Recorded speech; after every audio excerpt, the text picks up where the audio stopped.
There is a wolf in me, fangs pointed. There is a hog in me, a snout and a belly. There is a baboon in me, clamoring clawed, dog-faced. Oh, I got a zoo.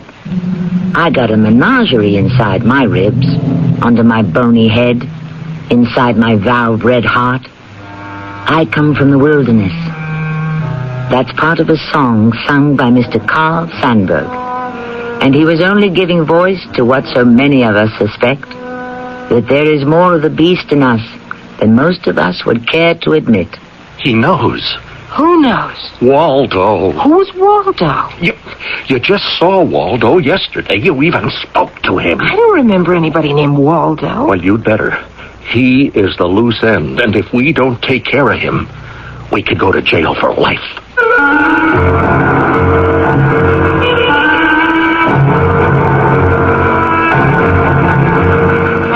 Our mystery drama, Lady Macbeth at the Zoo, was written especially for the Mystery Theater by Sam Dan and stars Larry Haynes. I'll be back shortly with Act One. If you've been waiting to buy a new appliance, your White Westinghouse dealer is now offering great values on brand new White Westinghouse 1982 models of refrigerators, freezers, washers, dryers, dishwashers, and ranges.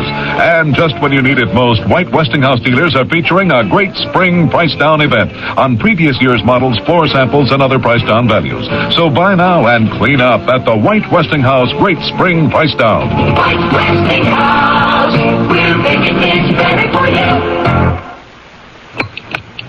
Countdown to cure. Hi, this is Henry Winkler with a message from the Leukemia Society of America. Leukemia treatment and research has advanced encouragingly during the last 10 years. We are now able to stop the progress of this disease in many cases, especially children. But more than half of all leukemia occurs in persons over 60 years of age. Each year there are 23,000 new cases. So please support the Leukemia Society's Countdown to a Cure. It's a matter of time. Thank you. I bought this gadget by mail. The ad said it would save me a lot of gas. It did. Since I put it in, my car won't start. They said I could make money stuffing envelopes at home. I'd like to give those envelope guys a licking. If you shop by mail and don't get what you were promised, it could be mail fraud, and there are many different kinds, from products that don't work to worthless work-at-home schemes. If you're a victim or even suspect mail fraud, call your postal inspector. It's his job to keep the mail a nice way to shop. The ad said I could lose 20 pounds a week painlessly.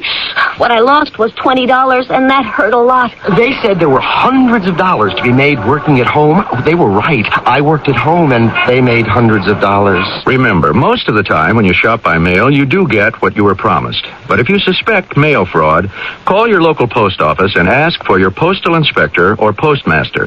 Don't take getting taken. A public service announcement by this station and your postal service.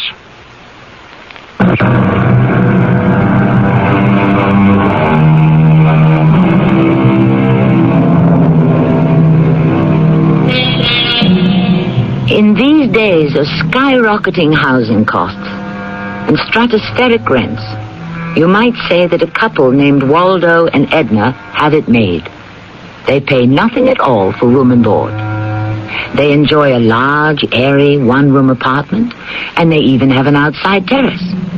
True, their home is a cage in the Bronx Zoo, but they have practically no other options.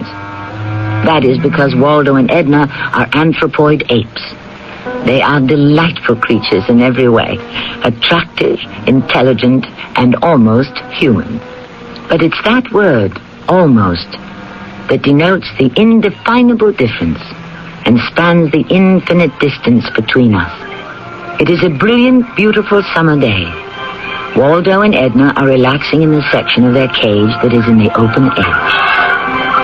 The door is lifted, and old Tom, the keeper, comes in. Hello there, Waldo. Hello there, Edna. Taking it easy, I see. Well, why not? Here, I got a banana piece for you. You ain't supposed to get none in the afternoon. That's 'cause they went and cut the budget 50%. Oh, yes, sir, 50% all the way down the line. What's he talking about? I'm not sure. What thought you understood their language. Well, he's a little hard to follow. I shouldn't wonder. They don't speak a logical, comprehensible tongue like decent, intelligent apes. With them, it's all squeals and squeaks. I don't think they can even understand each other. Well, you don't have to worry. Not you, Waldo, and not you, Edna.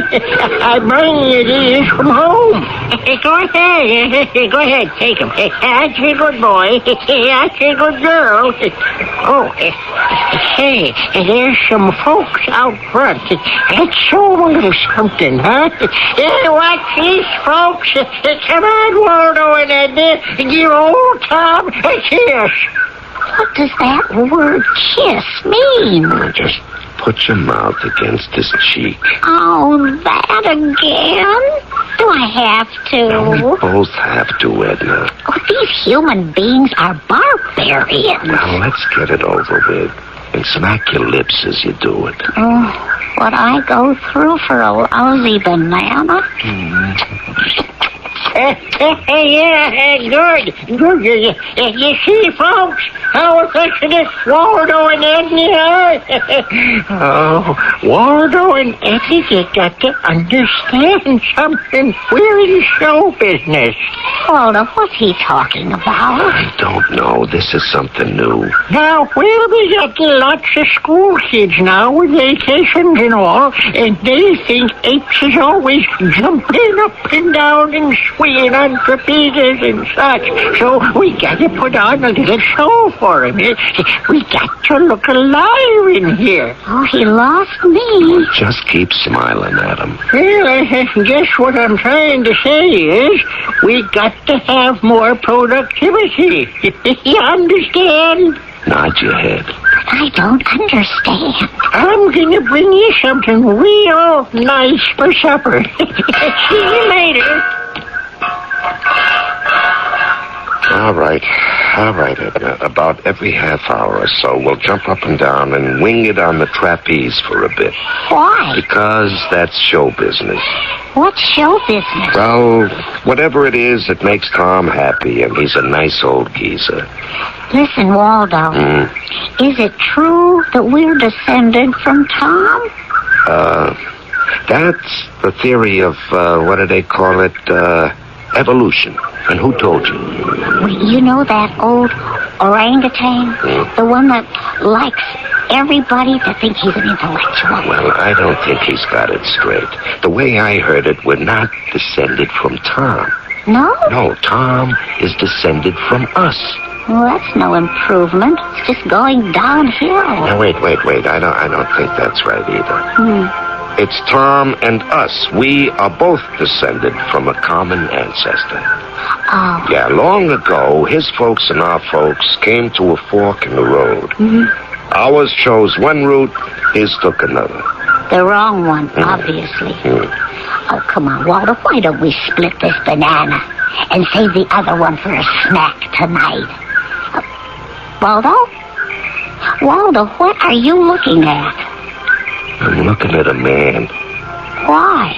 He's standing in front of the bars.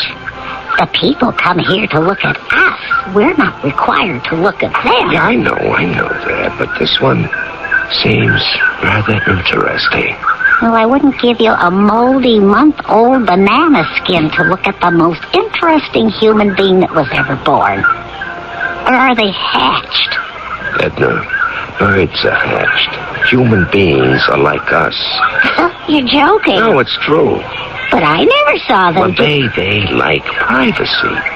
Oh, well, what's privacy? You know, this one in front of the bars, he seems quite nervous. All of them are. Now, what can be bothering this fella? Probably a woman. Sure.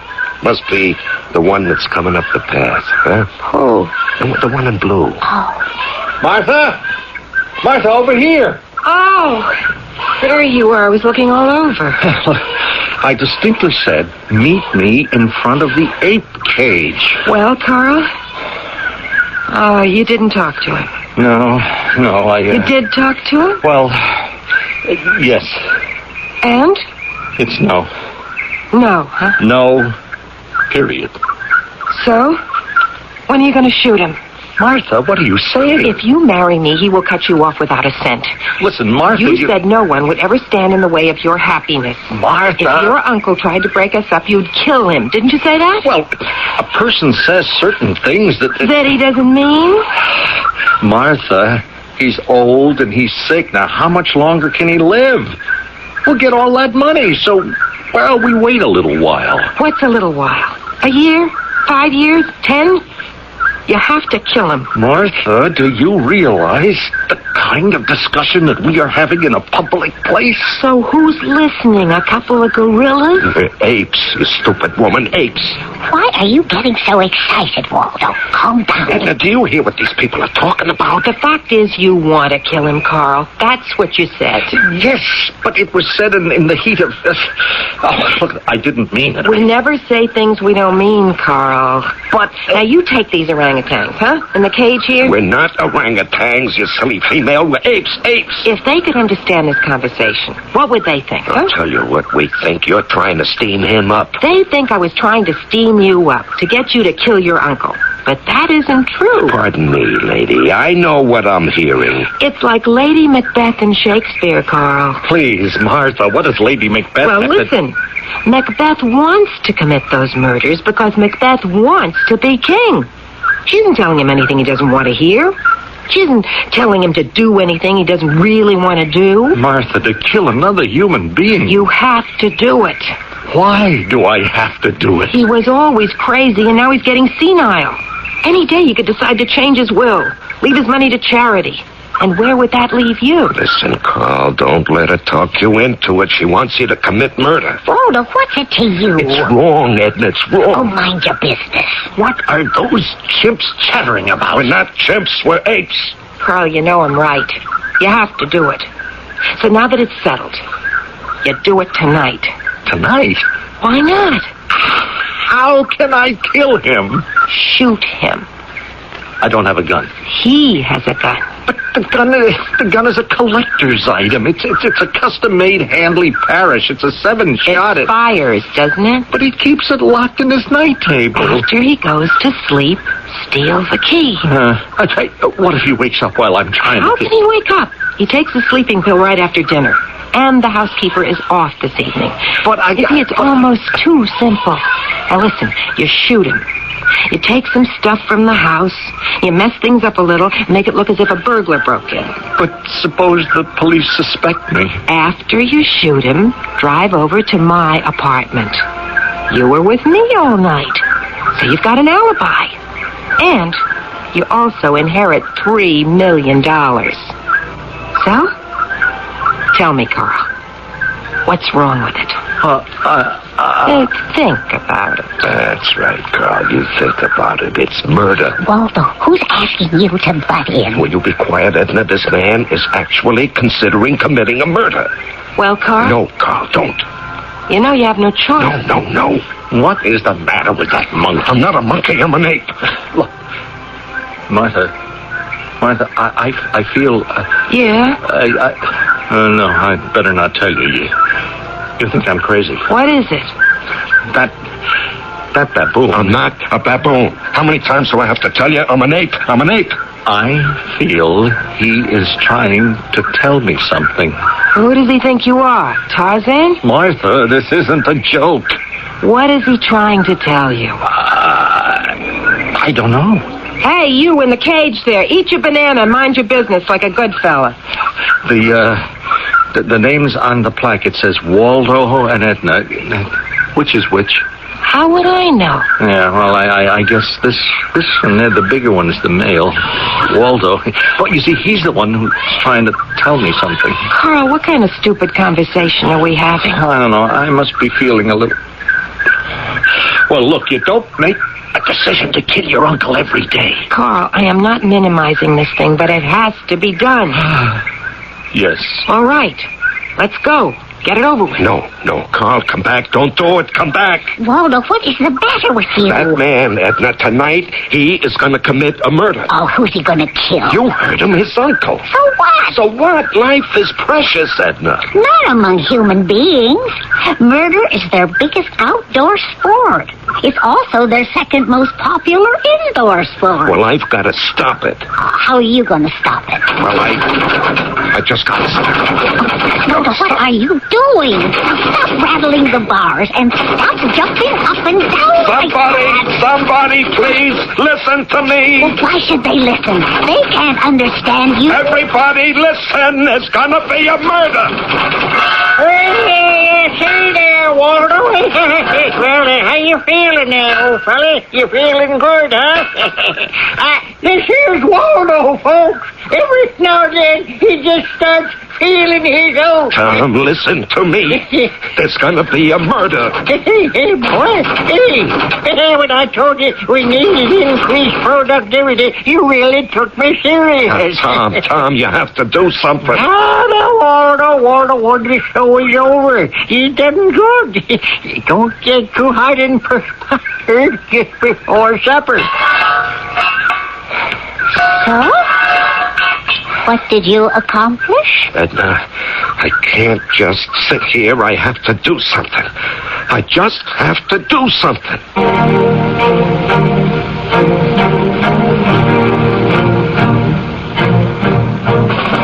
Like what?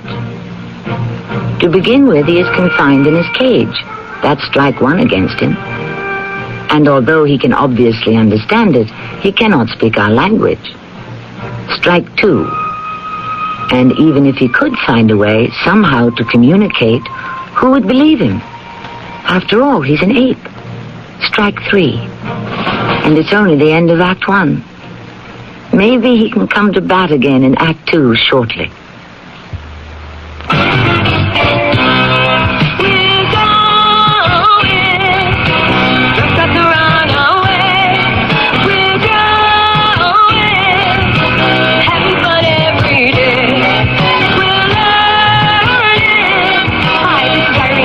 Proud to be singing for the Girl Scouts. We're driving.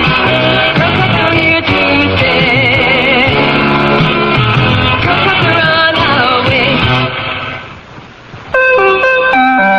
Hello, this is Paul Newman speaking. Maybe you've heard me speak for the American Cancer Society in the past, asking you to support their life-giving programs. Well, those programs have helped make progress. Today, there are more than 2 million Americans who've beaten cancer. Now, again, I'm asking you to join me in sharing the cost of living. Please give generously when your American Cancer Society volunteer calls on you. Thank you. Hi, this is Bob Ask Me Anything Hope. People often call me when they have questions. Like the other day, someone asked me what the fastest bird is. Of course, I know it's the spine-tailed swift. Well, actually, I didn't know that particular answer, so I called the library. Libraries have a telephone reference service that puts the answers to your questions right at your fingertips. So if I'm on the golf course the next time you need to know something, call the library and tell them Bob sent you. A public service message from the American Library Association and this station. In Poland, people are standing in line to go hungry. There is not enough food. The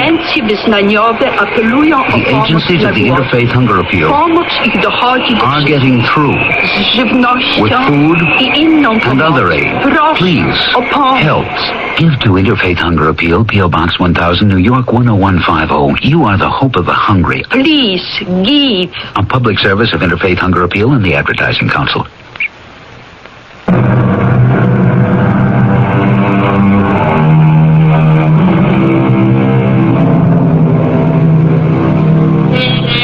By this time, as you know, our story is concerned with two couples, Carl and Martha, the human beings, and Waldo and Edna, the apes.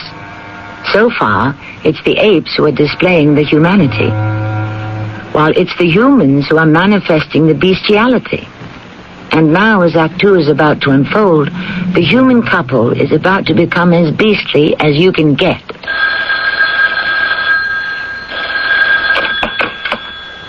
Hello?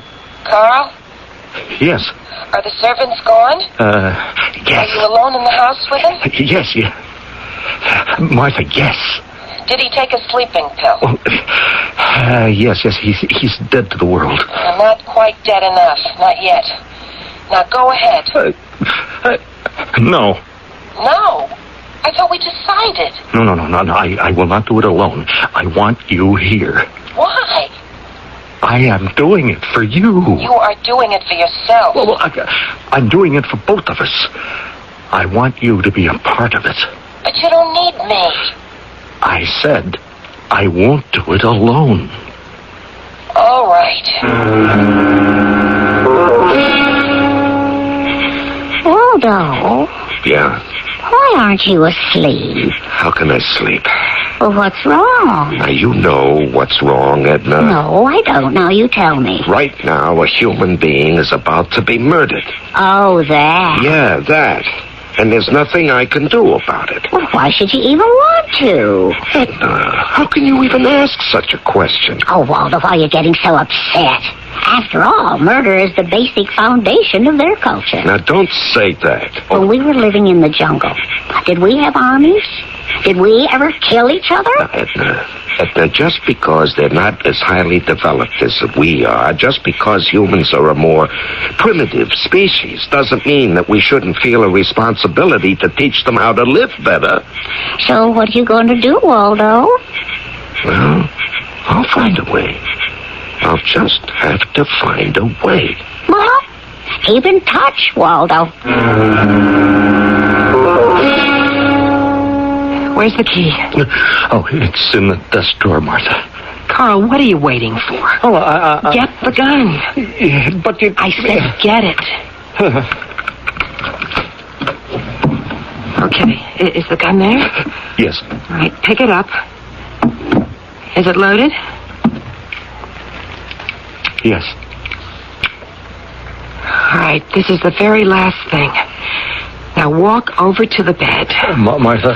I know what I have to do. I have to play Lady Macbeth. I have to nerve you up. Now go ahead. Kill him. You have no choice. Unless you want to be a pauper. And kill him not just because I say so, but because you have to. Aim. He looked so old, so frail. He'll look better dead. Martha. Pull the trigger.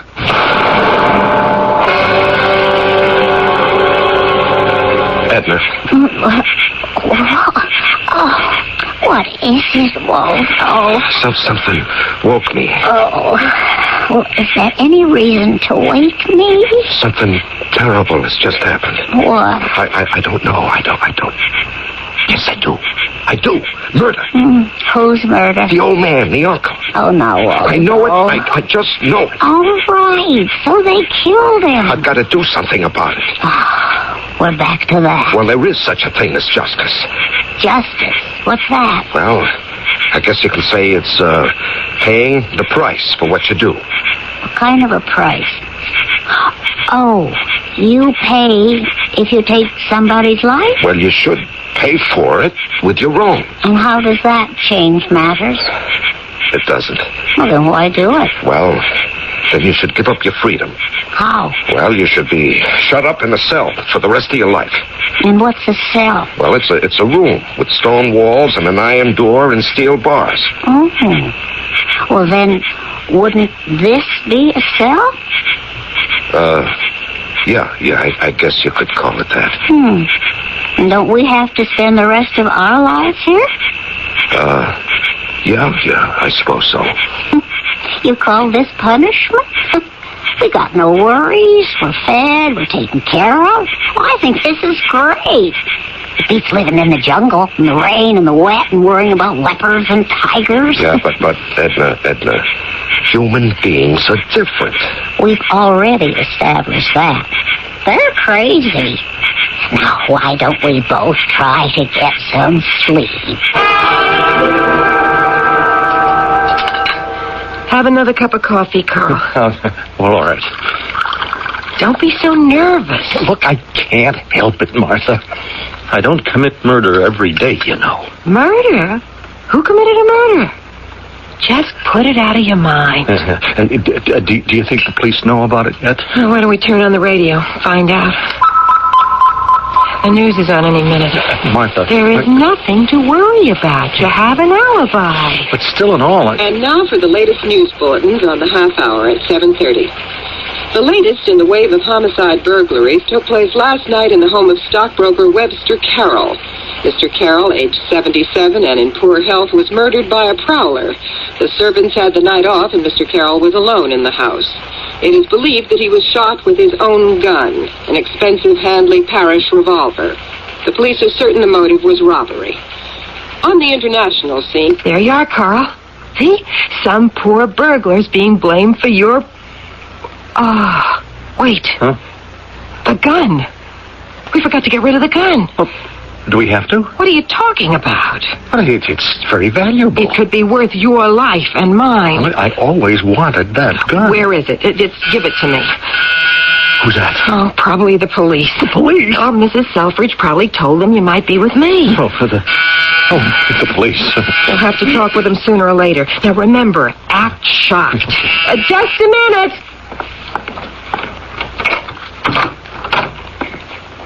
Good morning, Miss Martha Tyson. Yes? I'm Lieutenant Coletti, homicide. My credentials. Oh, what can I do for you, Lieutenant? Well, I'm looking for Mr. Carl Carroll. Oh, please come in. Yes, I'm Mr. Carroll. Oh, well, Mr. Carroll, are you aware of what happened last night? Last night? Mm-hmm. Where? I mean, in what connection? The only way to say this is to say it. Yeah? I'm sorry. Your Uncle Webster Carroll... Did something happen to him? He was murdered. Oh, no. A burglar. Oh, no. Oh, Carl, dear, you better sit down. Oh, no, I had an appointment to have lunch with him today. Couldn't there be a mistake? His housekeeper had the night off. Oh, I should have stayed home last night, and instead I... Oh, where were you, Mr. Carroll?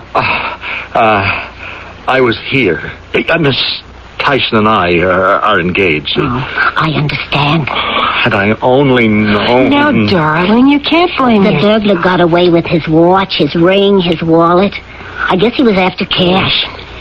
Nothing else seems to be missing. Oh, yes. His housekeeper says he did have a revolver in his night table. That's gone, too. Oh, the special Handley Parish revolver? It fires a special .37 caliber bullet. Yes. Well, then, that's the gun that killed him. Oh, he's dead. Uncle Webster is dead. I just can't believe it. I'm sorry I had to be the one to break the news. I'm sure you want some time to yourself. And besides, I really don't have any questions to ask you at this time. Lieutenant, if I can be of any assistance, I mean, I will do anything I can to bring that killer to justice. Thank you, Mr. Carroll. Goodbye. Goodbye, Miss Tyson. Goodbye. Oh, darling, you were absolutely magnificent. Oh, let me tell you, I was filled with all kinds of apprehensions. I thought I'd collapse under the pressure, but I didn't.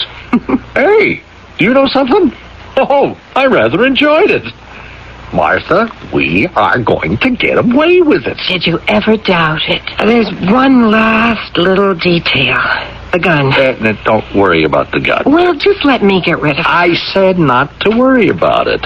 But Now, look, I'll take care of it, Martha. Now, let's enjoy some breakfast. What's the matter, Waldo? The matter? Nothing. Oh, you look so tired this morning. I just didn't sleep all night. That murder. Well, there's nothing you can do about it. I wonder. Oh, come on, Waldo. Cheer up. Here comes old Tom. You know how upset he becomes if he thinks there's something wrong. Hey there, Waldo, old buddy. You feeling okay this morning? Please try to smile, Waldo. You off your feet a bit, eh, Waldo? Well, yeah, I guess so. Maybe you was doing 2 hard things yesterday, old-timer. Why don't you just relax a bit today? After all, productivity don't mean a fella has to kill himself. Hi there, Tom. Yeah. Morning to you, Officer O'Malley. What's new, police force-wise? Well, we had the usual murder last night. Oh, well, that's a shame. Yeah. From what I heard, a nice elderly fellow living with his nephew. Prowler come in and got a hold of the old man's gun and killed him. Hey, Waldo, what has got into you? What's Waldo jumping around like that all of a sudden? Waldo, have you taken leave of your senses? Now you get off that trapeze. Waldo, you don't have to put on the show yet. It's too early in the morning. Nobody's here. Waldo, simmer down. Waldo, you're crazy. Waldo, get down off there. All right. Well, now that's better. Now, wait up, Officer O'Malley. I'll have a cup of coffee with you. Waldo, you behave yourself now. You hear me? Waldo. They did it. They killed him. They murdered him. But you knew they were going to do it. Should have stopped them. There was no way you could have stopped them. Edna, if there was only some way I could bring them to justice.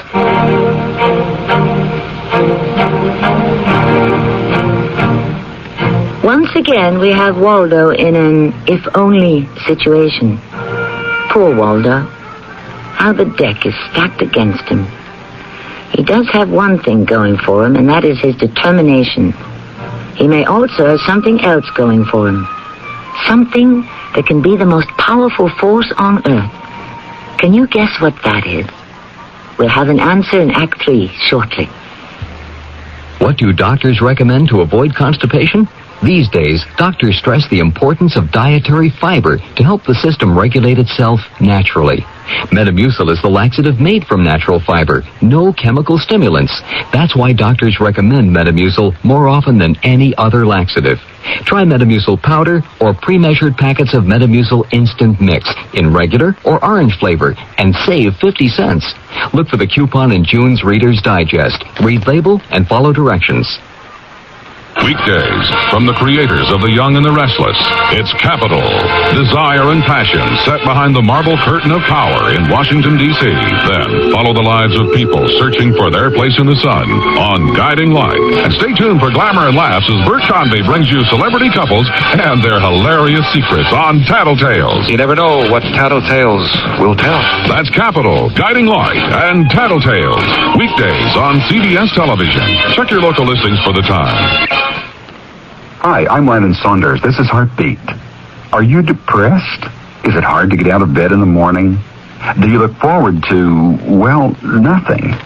Perhaps some chain of events, something you couldn't control has affected your life. Maybe you've lost your job or experienced the death of a family member or a friend. Whatever the cause, you're depressed. You're not able to shake the feeling of gloom that hangs over your head. Well, I've got news for you, and it's good news. There's a way to handle your depression. And here's one idea. Decide that you have the ability to decide what your life is going to be like and how you're going to feel about life. To get more suggestions on how to handle depression, just put the word depression on a postcard or in a letter and send it to me at this address. Heartbeat, Hartford, Connecticut, 06142. Ask for the Depression Plan. It's free. The address, Heartbeat, Hartford, Connecticut, 06142. This is Heartbeat.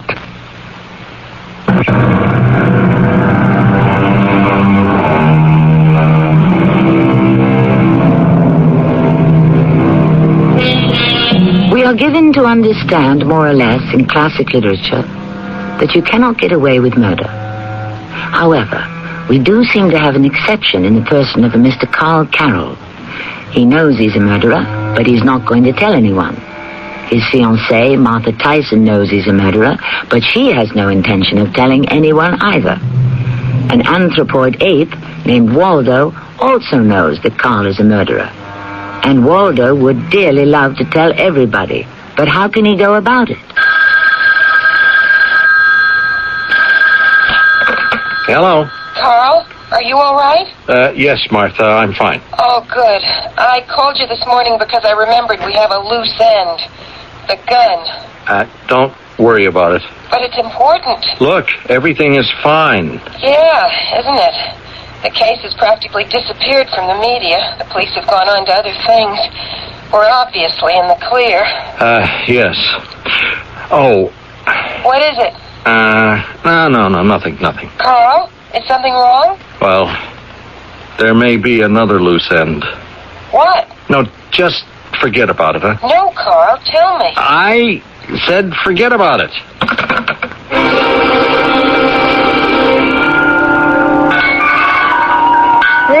Good morning, Waldo. Good morning, Edna. Waldo, it's Tom. Give him a smile. Well, how's every little thing today, kids, huh? Please, Waldo. He gets so upset. Oh, you still under the weather, Waldo, old-timer, huh? Waldo? You want I should call the vet? That's all you need, Waldo. He'll stick you with those needles, and then you'll really get sick. Now smile. Yeah, that's good. Yes, that's my boy, Waldo. Show them pearly whites. I'm going to be back with a nice breakfast. Now that was what I call a good breakfast. You feeling better, Waldo? Edna, I've decided to accept it. Accept what? The world, Edna. Oh, do you have a choice? Now, people will kill each other. It's how they're made. Aren't we lucky to be apes? Yeah, aren't we lucky to be here? You know this evolution business. What about it? Oh, what are we going to do when people start becoming intelligent? When the day arrives that they'll be as smart as we are? Oh, that day won't dawn for at least a couple of million years. Edna. What is it? He's here. Who's here? The murderer. Look, he's standing in front of the bars. Oh, Waldo, you don't know for a fact that he's a murderer. I know. How? Look at his face, Edna. Well, what about his face? Well, can't you see the word guilty written all over it? What do you mean by written? He's a killer, all right. Oh, Waldo, you come back here. The murderer. Waldo, I'm frightened. I want to look into his eyes. Oh, Waldo. Good morning, assassin. Oh, you filthy brute. Filthy, huh? There's no blood on my hands. What do you know? I know you're a murderer. If you could speak, what would you say? I'm speaking. Can't you understand me? What goes on in that miserable little brain of yours? No thoughts of evil, I can tell you that. What are you trying to say to me? You know. That's why you're here. I didn't kill him. Don't make me laugh.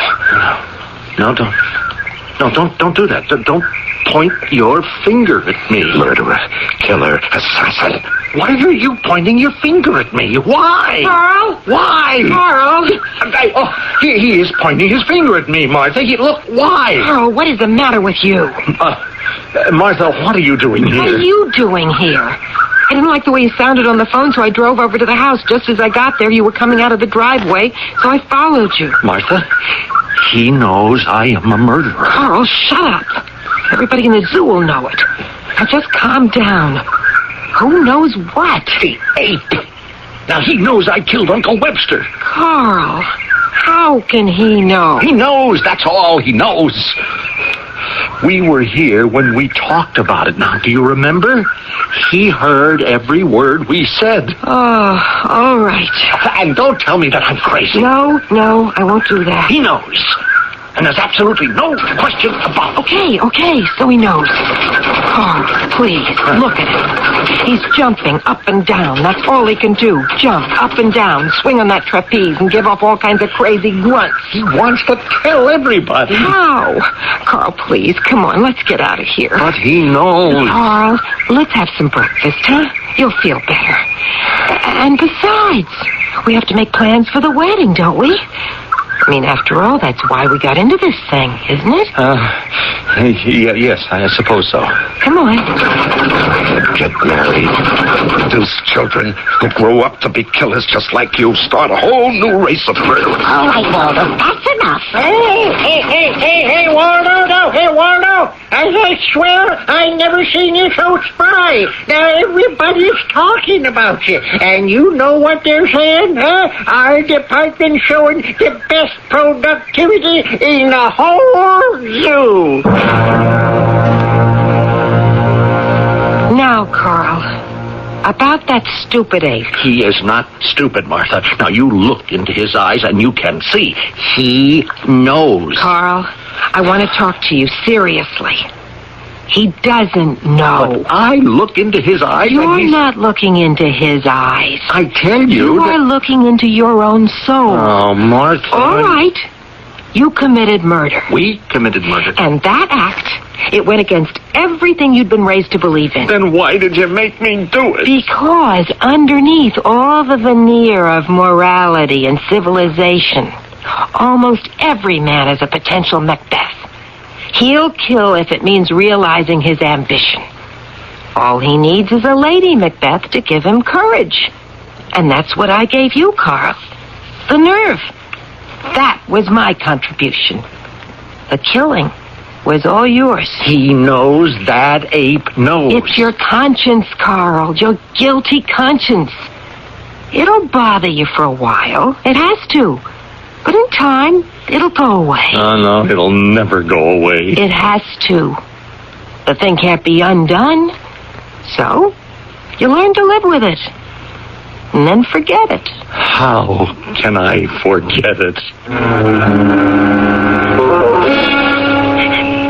Waldo, I want to get some sleep. Who's stopping you? You are. What am I doing? You keep mumbling about justice. Yeah, I know. Why do you do it? What else can I do except mumble about it? Why don't you mumble about it in the daytime? In the daytime, I have to act like some hyperthyroid clown. What's hyperthyroid? That's how I have to behave in order to increase productivity. What is productivity? Extra bananas. Look, Waldo, this fellow Carl, he killed his uncle. He's going to get away with it, and that's that. Well, I just refuse to believe there's no such thing as justice in their world. If there was real justice, their world would come to an end tomorrow. If there was only something I could do. You could let me go to sleep.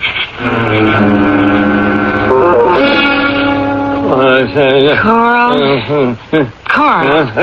What? Will you quit talking in your sleep? I'm not talking. Keeping me up. Sorry. Just relax. Close your eyes. Don't fight it. Just try to drift off into sleep. Deep, quiet, restful sleep. Carl. What are you doing here? You've been expecting me.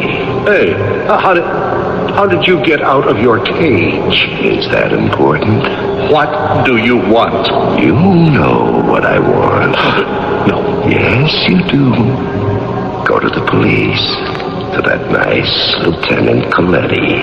Never. She'll help you. No. Maybe you weren't all there mentally. Maybe you were provoked. No, I was. You don't know how he treated me. He had nothing but contempt for me. Well, you tell that to nice, sweet Lieutenant Coletti. You may not get a long term in jail. And listen, maybe she'll wait for you. Do you think she will? I mean, do you really think so, Waldo? Would I lie to you? You see, I had to kill him, don't you see? I mean, I had to prove that I was a man. Well, the lieutenant would appreciate that. Yeah, but if I tell her, I won't be able to inherit the money. They'll take the money away from me. What's money? What's money? Why, you stupid chip. I'm not a chip. I'm an ape. It's the same thing. It's not the same thing. Money is everything. Money makes the world go round. If you don't tell her, I will. Oh, no, you won't. I'll stop you. How can you stop me? I'll kill you. I'll kill you. Carl, wake up. I'll kill you. Carl, wake up. Come on, you're having a nightmare. No, it's not a nightmare. Carl? Where are you going? Are you getting dressed? There is a loose end that I have to take care of. What are you talking about? I'll be right back. The gun. It's the gun. It's the revolver. Yes, the gun. Oh, you're going to get rid of it finally. Oh, now I can breathe easier. Look, make sure nobody's looking and toss it off the bridge. I'll kill him. No, darling, you don't have to. You've already killed your uncle. Just get rid of the gun.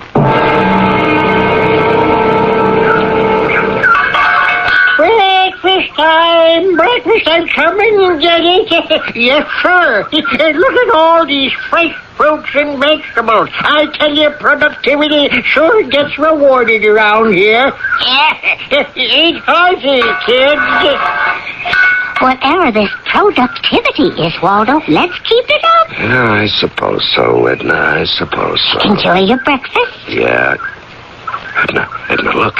What? He's here. Who? The killer. He's coming up the path. But the zoo isn't open yet. How'd he get in? Waldo, what's that he's got in his hand? It's a gun. What's a gun? It's something you use to kill with. Well, why All right, would quick, get on your trapeze, and I'll get on mine. Waldo, And don't ask questions, just do it. Swing up and down as hard as you can. And hurry up. I'm gonna kill you. I am gonna kill the both of you. Hey, you shoot me if you have to, but leave her out of it. You're the loose end, and I am going to tie you off right now. Hold still, you stupid baboon. I'm not a baboon. Officer O'Malley, he's gonna kill both my apes. Drop that gun or I'll fire. You got him. Be careful, Tom.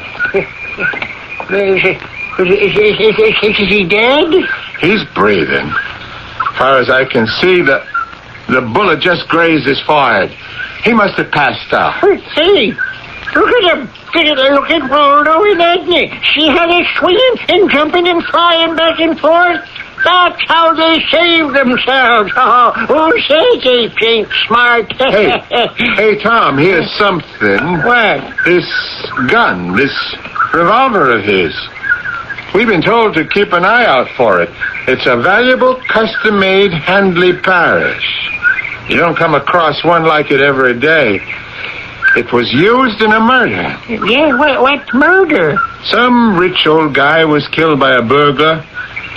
Now, this fella here, what's he doing with the gun?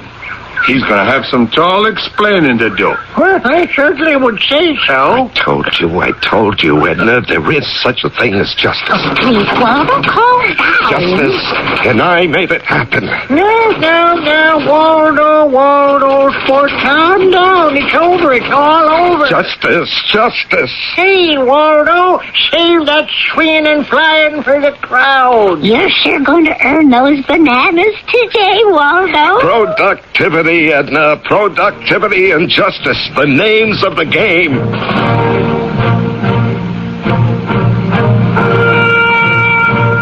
Do you want to know what happened to Carl? He confessed.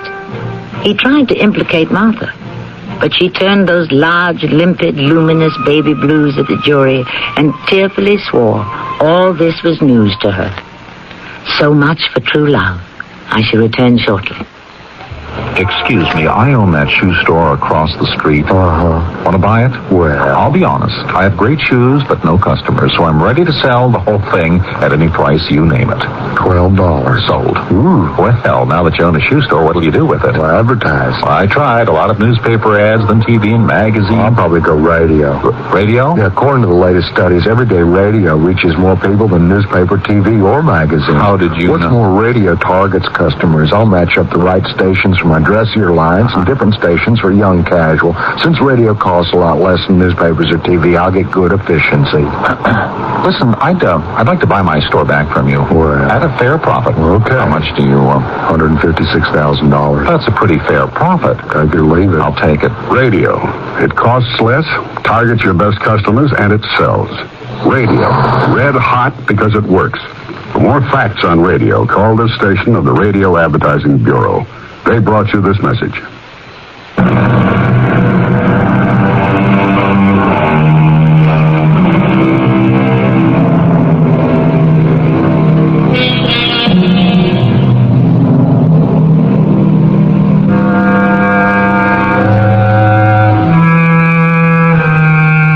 titled our story Lady Macbeth at the Zoo, and perhaps we may have provoked a brawl with Shakespeare's purists.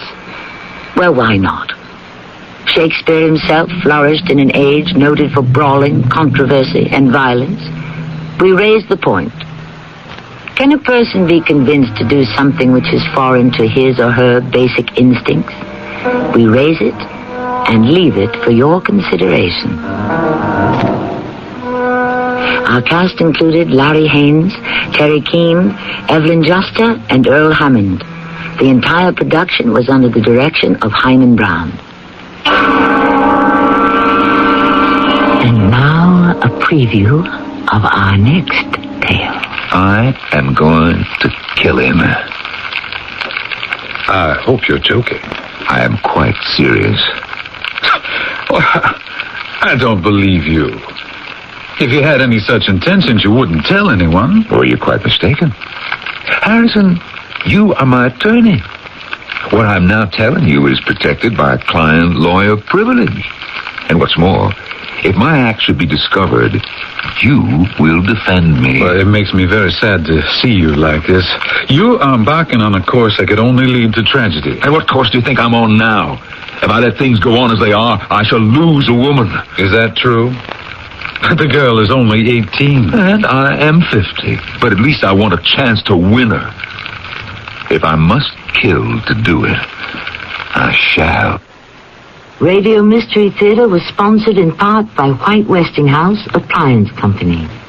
This is Tammy Grimes inviting you to return to our mystery. The CBS Radio Mystery Theater presents...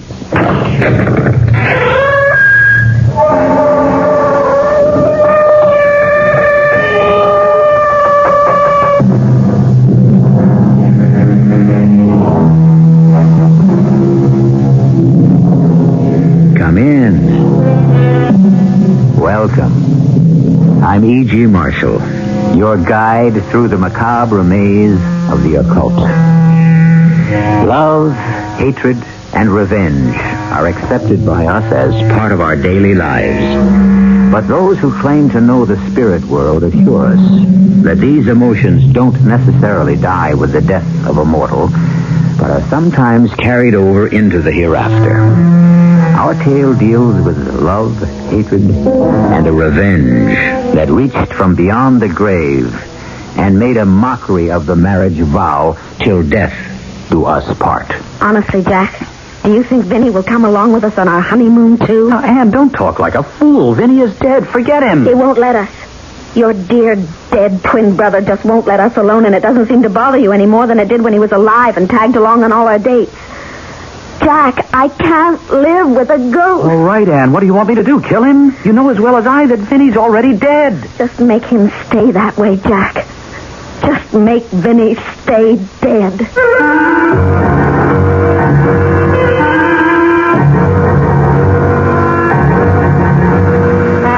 Our mystery drama, An Identical Murder, was written especially for the Mystery Theater by Murray Burnett and stars William Redfield and Elliot Reed. I'll be back shortly with Act One.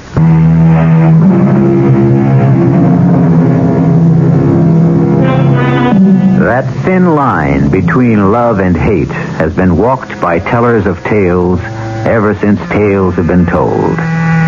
For other storytellers, the line between life and death became a thoroughfare on which they balanced fascinating tales of terror. Today, we cross both lines, love and hate, life and death, as our path leads us to the ultimate unknown terror. Our guide along this path is a man named Harry Carlson, who's more experienced climbing mountains than dealing with the unknown. Let's set the record straight from the start. I'm not a man who sees things. I'm a guy with both feet on the ground, my head on straight. Darn well better be, because my hobby is mountain climbing. And the icy face of a mountain is no place for a guy with jumpy nerves. The funny thing about what I have to tell you is that this whole bizarre adventure started with a climb. A climb I made with the Benton twins. I remember the three of us sitting in the warm tap room of the Regenhof, talking about the climb. Harry, the map shows we shouldn't have too much trouble after we reach this point, about halfway up the north face. Right, Vinny. The tough part should come when we leave the trail. I'm Jack. He's Vinny. You keep mixing us up. Wouldn't you think I'd be able to tell you apart after the last 4 years? Well, Harry, why should you be different than everyone else? People have been calling Jack Vinny and me Jack ever since I can remember. Well, I'd love to talk more with you guys about people mistaking you for one another, but I think we're prepared for tomorrow's climb, and I'd better hit the sack. I'm just a lonely young lady looking for a date. Anyone interested? And what are you doing in Switzerland? Annie, darling, listen, pay no attention to my rude twin brother. I am delighted you're here, Anne. Vinny. And I know you're Vinny because Jack always says my brother, and you say my twin brother. And since you're such an observant minx, come here and put your arms around me, and I'll show you just how glad I am to see you. You've made yourself a deal. My ribs, Jack. Leave me my ribs. I'll need them for the slopes tomorrow. Oh, what's this about slopes? I don't know how you got here, but now that you're here, there'll be no skiing. You're climbing with us tomorrow. Please don't take this personally, but I have no head for heights. I'm all right on skis, but climbing is out. If everyone knew their own limitations, there'd be a lot fewer accidents. Well, good night. We'll meet here tomorrow bright and early. Yeah, that seems like a good idea for all of us. Oh, what do you say, Jack? If you don't mind, Vinny, there's something I want to discuss with Jack. Oh? Private? Sort of. Well, now, Anne, you ought to know by now that Jack and I have no secrets from each other. He'll only tell me anyway. Perhaps, Vinny, that's exactly what I want. Oh, it's beautiful up here, Jack. Just beautiful. And so are you. Jack, please stop kissing me or I'll want to elope tonight. Oh, what's wrong with that? Vinny. Oh. From the conversation back in the tap room, I gather you hadn't told him about us yet. That's right. Are you going to tell him? You know I am. It's just... Well, you know how Vinny feels about you, and he is my twin brother. And don't I know it? What's that supposed to mean? That I love you, not Vinny. That I want to live with you, not Vinny. And? That it may be hard for even me to tell you apart physically, but there's a world of difference between you. I'm in love with you, Jack. And Vinny had better be told, and soon. So that's why you've come. You traveled 4,000 miles to pick a fight. Oh, not really. My boss sent me to Paris to check on some designs, and I was so close I wanted to see you. And I was right. You still hadn't told Vinny about us. And it isn't easy. Vinny loves you, too. But it's you I'm marrying.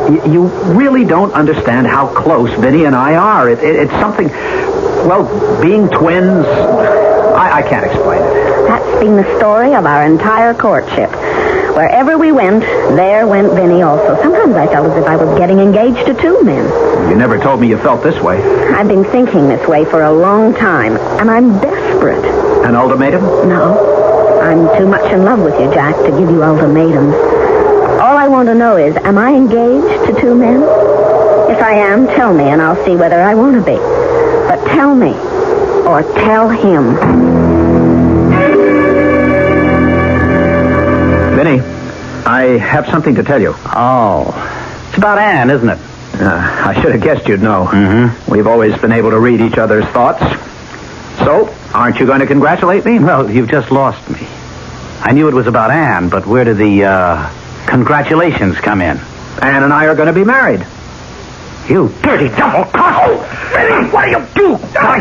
Behind my back! Vinny, stop it! It's going to kill you! I'm going to kill you! I will kill you! Okay. I'll kill you! Okay, I'm not going to stand here and let you beat me up! You dirty! Now are you going to listen to me? Or do I have to pound your head against the floor? Okay, Jack. Okay, Jack, let me up. I'm sorry. I'm sorry I blew my top. Vinny, what happened to you? I honestly don't know, Jack. For a minute, I really wanted to kill you. You almost did. Now calm down and let's talk about my marriage. No, the only talking I'm going to do is to tell you how sorry I am. I'll make it up to you, Jack. And I'll prove it with my wedding gift.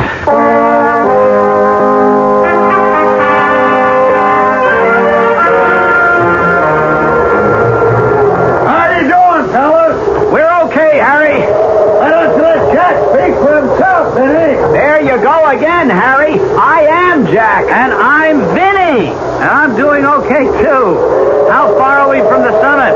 I'll keep you straight somehow. Jack's the low man on the line, and Vinny, you're next, right? Right. How far from the summit? Not too far. Couple 100 feet or so. Uh-oh. Trouble? Yeah, a little. Oh, what is it? There's a pretty easy path to the summit, but to get there, it looks like a tough traverse right in front of me.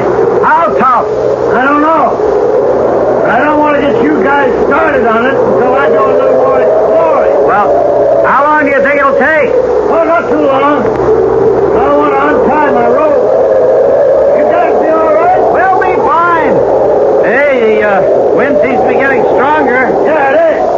And a storm can be real trouble. Maybe we have to forget the summit and start back down, huh? No, let's give it a try, Harry. Go and take a look at the traverse. Oh, okay. Watch yourself.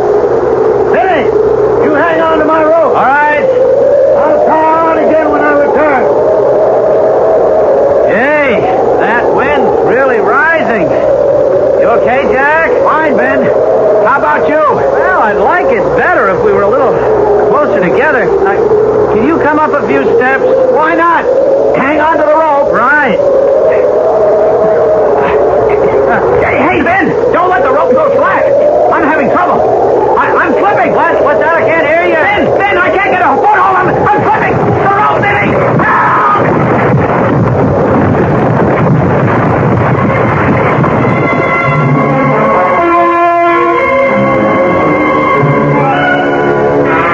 I was almost across the traverse when I heard the scream, then the slide. My stomach told me what had happened. I looked, and I saw the one man clinging desperately to the face of the mountain, the empty rope dangling from his waist. Hang on! I'm coming to get you! Hang on! I couldn't help it. I tried, but he was gone before I could get the rope around me to hold him. Don't think about it, Vinny. Just hang on till I reach you. I'm not Vinny. I'm Jack. What? Wasn't Jack below you? I could have sworn that Vinny was where you... Vinny's gone. Dead. And I'll be following him unless you get to me. You can call me anything you want, but whatever you call me, the fact remains that I'm Jack. And Vinny's at the bottom of the mountain. I dreaded going back to the Reingehof. I didn't know which I feared most. Losing a man from my team, or having to tell Ann Slater that Vinny had plunged to his death. Fortunately, Jack spared me the latter ordeal. But I was put in the middle of a strange and painful scene. The fault was mine, Ann. All mine. Vinny called to me and I pulled on the rope, but it slipped, and then he was gone. I'll never forgive myself. Never. That's the wrong way to think. I haven't heard Ann say it's wrong. In fact, I haven't heard Ann say anything since we came back. I don't know what to say. I'm too shocked. Well, that's understandable. Maybe we ought to get a doctor. Oh, no, thanks, Vinny. What am I saying? I called you Vinny. Oh, of course. Vinny is on your mind, and... No, Jack, don't. Don't hold me. I just want to be alone. Oh. I'm sorry. I'll see you in the morning. It looks as though it's going to be a difficult situation for you, Jack. She'll get over it. She has to. Because she's a girl I love. And I'm going to marry.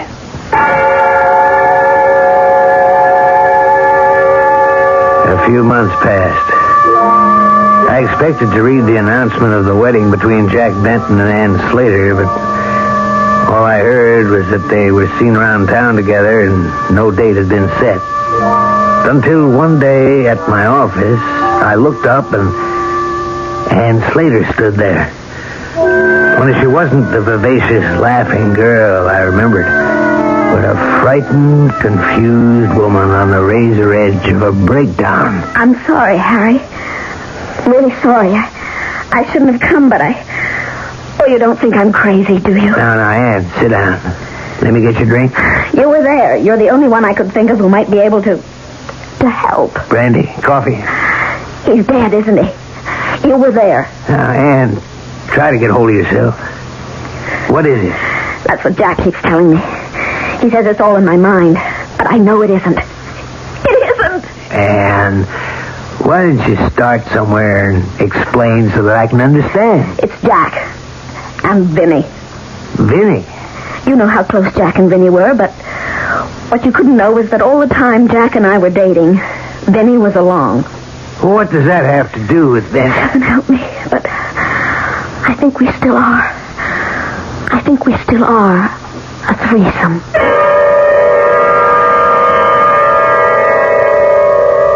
According to medical science, identical twins have the same heartbeat, the same skin, hair tones, and if you took a voice print, you would find that although the voice might vary in pitch and timbre, they would follow a somewhat similar pattern.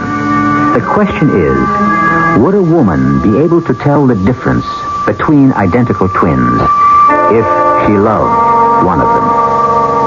I'll return shortly with Act 2.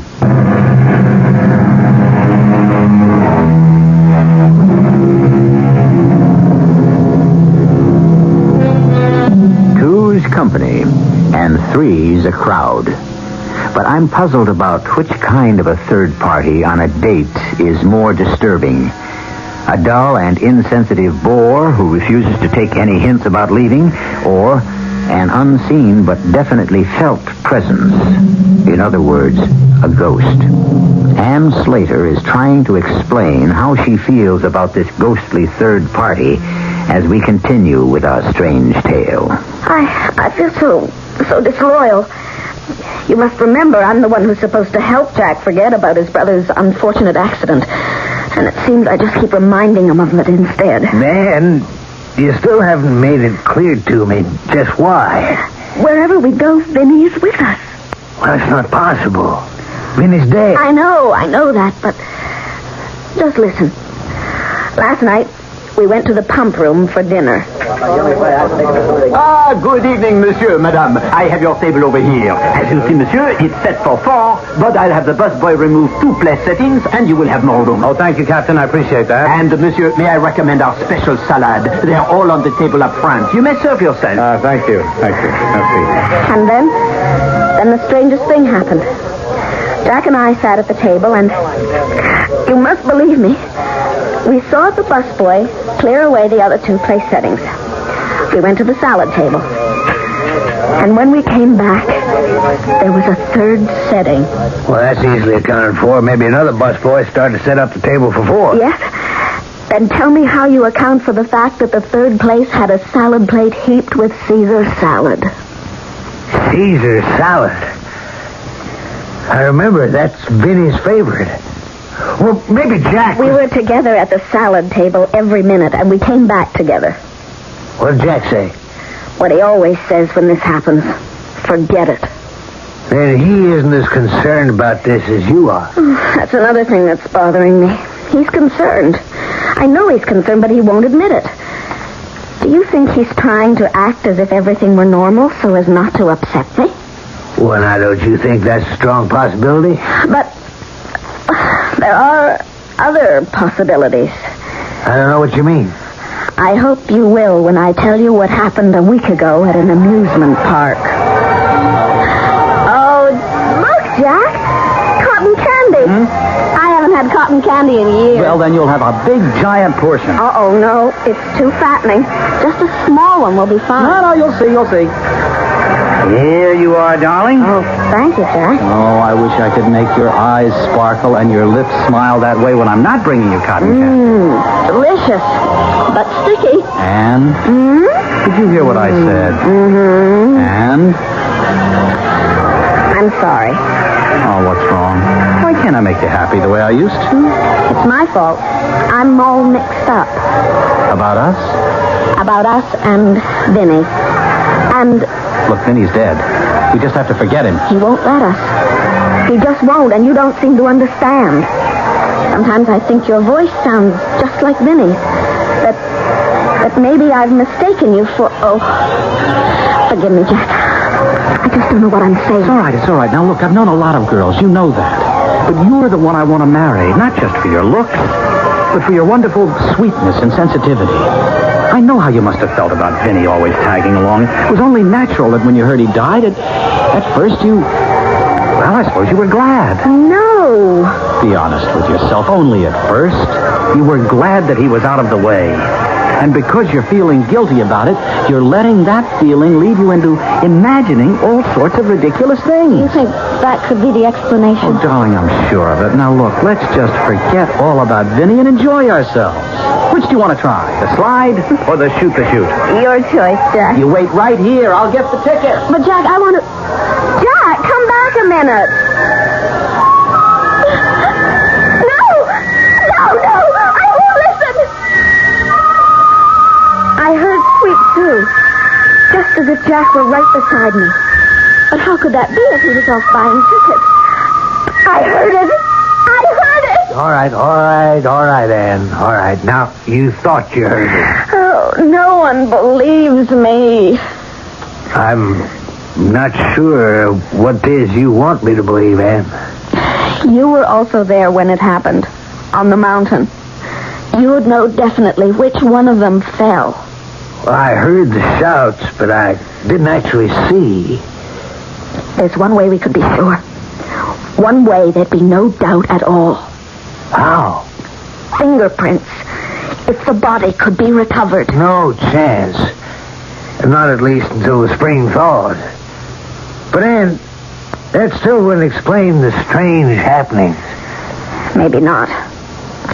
But can't you see that I'm terrified I'm marrying the wrong man? If I knew which one had died on the mountain, at least I'd be sure about the man I'm supposed to marry.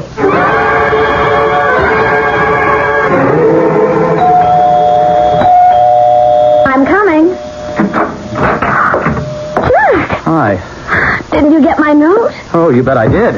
That's why I'm here. All right, now, what's this about your taking a trip? I said it in the note. I just have to get away for a while and think. Where are you going? I didn't tell you because I didn't want you to know. Anne, what's happened to us? That's what I'm going to go and try and figure out. Look, you're not going. What? I mean it, not without me. I love you. I love you more than life itself. Jack, that's very sweet. But if you do love me, you're going to have to let me get away for a short while to get my head straight. Why, what have I done to you? I'm afraid I've done it to myself, Jack. It's not you. All right, well, look, may I have a cup of coffee? It will have to be instant because I don't want to miss my plane. Okay, instant. Lucky I left the kettle out. I put most of my other pots and pans away. Look, if it's too much trouble, don't bother. It will only take a minute. No. Oh, no. Please, God, no.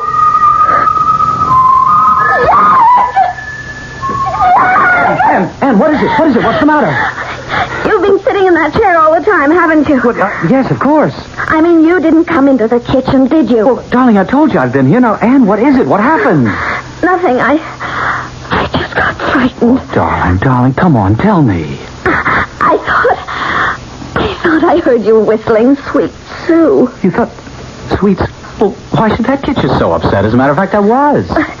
No, but I heard it close up in the kitchen with me. Oh, you see, I'm worried about your being alone. The kettle. I'll get your coffee. All right. Look, at least let me drive you to the airport, will you? Please forgive me, but I have to finish packing. Here's your coffee. All right. What about the airport? Let me think about it while I pack. 3 valises? How long are you thinking of staying? Until I feel I can handle the situation. You can close the one on the love seat. All right. Is it all right if I put my coffee on the night table? Be my guest. Your guest. I'd rather be your husband. Oh, love. When are we going to get married? I always forget my toothbrush. No, there it is. Look, Anne, did you hear my question? I heard. Well? Let's go back into the living room. All right. What about the other valise? I'll leave it. I may have some last-minute things. Now what? Look on the table. Right there, on the table. What? You mean the coffee cup sitting there? And the lighted cigarette. I don't smoke. And you haven't lit a cigarette since you came in. Now, I know I brought only one cup in from the kitchen, and you left it on the night table in the bedroom, so how can you... Now, Anne, calm down, please. Now you know why I'm going away. And you also know why I may never come back. I just can't go on like this, Jack. I can't.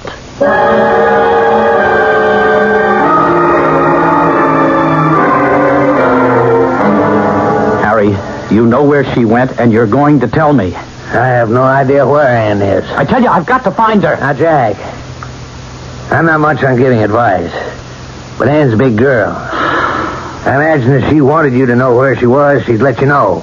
Harry, tell me this. Did you and Ann talk about that day on the mountain? I've already told you. I think you should ask Ann about our conversation. Oh. Now, look, Jack, I got a lot of work to do, so if you don't mind... Yeah, I get it. You're kicking me out, aren't you, Harry? Now, please, Jack, What's that? Who's... I was looking at you, and suddenly I heard... Your phone, Harry. Huh? Oh, yeah, excuse me. Hello? What? How did it happen? Where is she? It's Ann. What's happened? Hold it, Jack. Skiing accident. Yeah, I see. Yes, I'll take care of it. Oh, no, it was about Ann, wasn't it? Yes. She's in a skiing accident, but she's all right. She asked the hospital to call me. All right.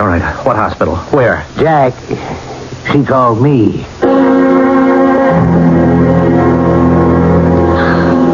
Harry, it was sweet of you to come.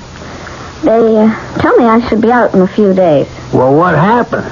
Jack has told me so many times you're an expert skier. What happened really had nothing to do with skiing. It was eerie.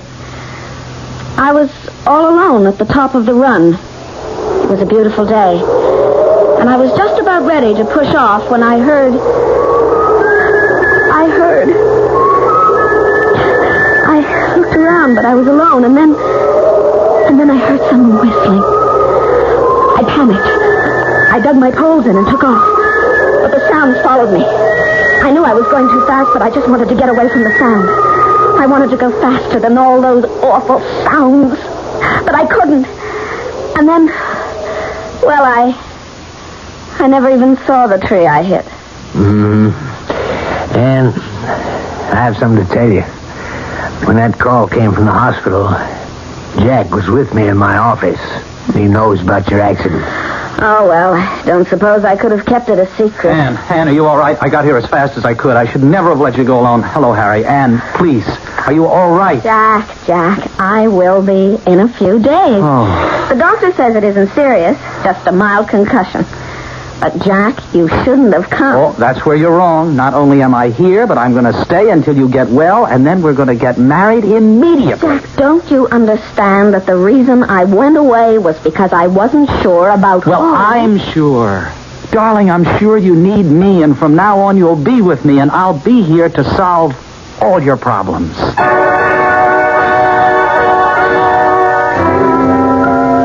Having the man you love by your side in times of trouble can be a great comfort.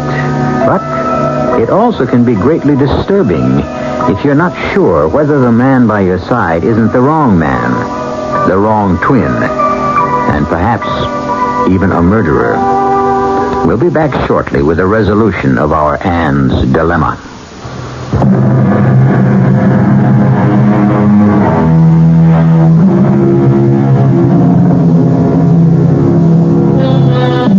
The phrase ménage à trois means a household made up of 3 people, usually 2 men and a woman. But the 3 can be any combination that medical science and the new sexual freedom can devise. In our story, Ann Slater, 1 week before her marriage to Jack Benton, was deeply worried about a possible ménage à trois. But her concern was that the third person in her menage was a ghost. Harry Carlson, the best man, was also worried. I certainly didn't relish the idea of Jack Benton asking me to be his best man, but my guilt over the death of his twin brother left me no choice. And so, 3 days before the wedding, I found myself Jack's guest at a charming cottage by the sea that he and his brother had inherited. It was here that he had decided to spend their honeymoon. Now, we were alone that first night, just Jack and me. Well, I'm sure glad you could make it, Harry. There's no one in the world I'd rather have as my best man, except, of course, Vinny. Thank you for the compliment. Who's upstairs? Well, you're the only guest. Yeah, but there's somebody up there. Surely you can hear the footsteps. There's no one there. Oh, you must be putting me on, Jack. I tell you, there's no one.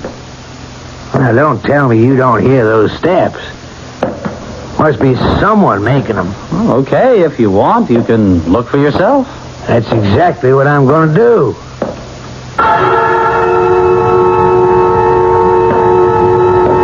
Hello? Who's there? Let's not play games. I'm Harry Carlson. Is there someone in the bedroom? Hello? Hello? Jack? Are you up here? Jack, what the devil's going on?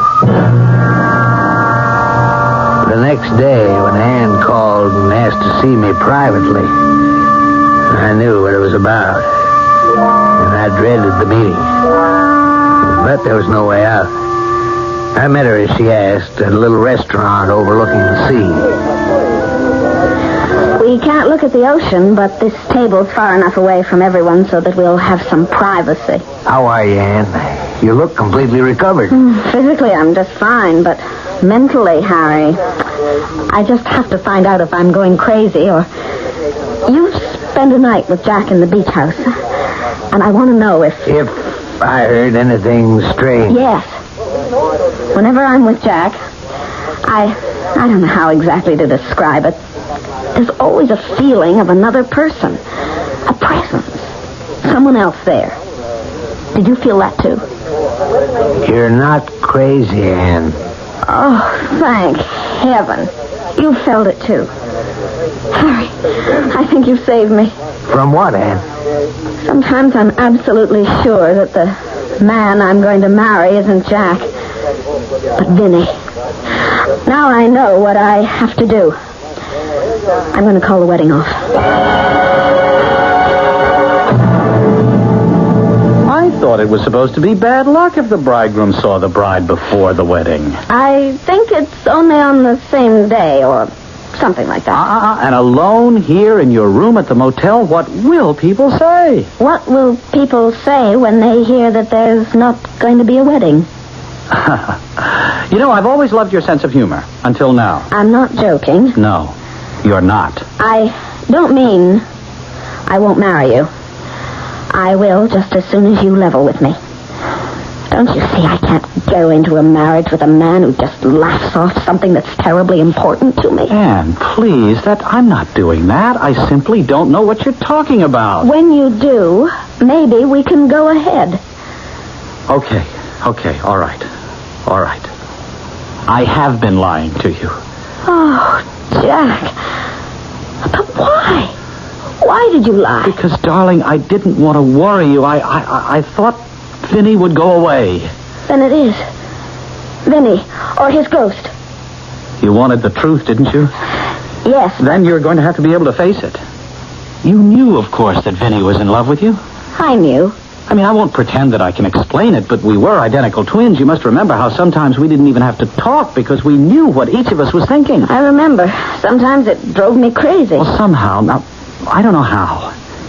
Vinny is still with us. I feel him at times so strongly that I've even started talking to him. Then you're saying that Vinny is a ghost. But look, there are ways of getting rid of ghosts. You mean something like exorcism? Whatever you call it, there are people, mediums, who get through to the other world. What makes you think Vinny can be made to leave us alone? Anne, I'm telling you, I'm sure he'll do it. Out of his love for you. I know that was genuine. But how would I go about it? I don't know anything about the spirit world. I made some inquiries. I have the name of a reputable medium, no phony. And I've spoken to him, and he's agreed to help. You spoke to him about me? Yes. And he feels exactly as I do. That Vinny's ghost will be more apt to listen to a plea from you. This is your first visit to a medium? That's right. Let me explain briefly what may happen. I will go into a deep trance, and I will call to him and ask him to talk with you. If you hear him, you may answer him, but otherwise you must keep quiet. All right? All right. Vincent Benton. Vincent Benton. The one you loved on Earth is here.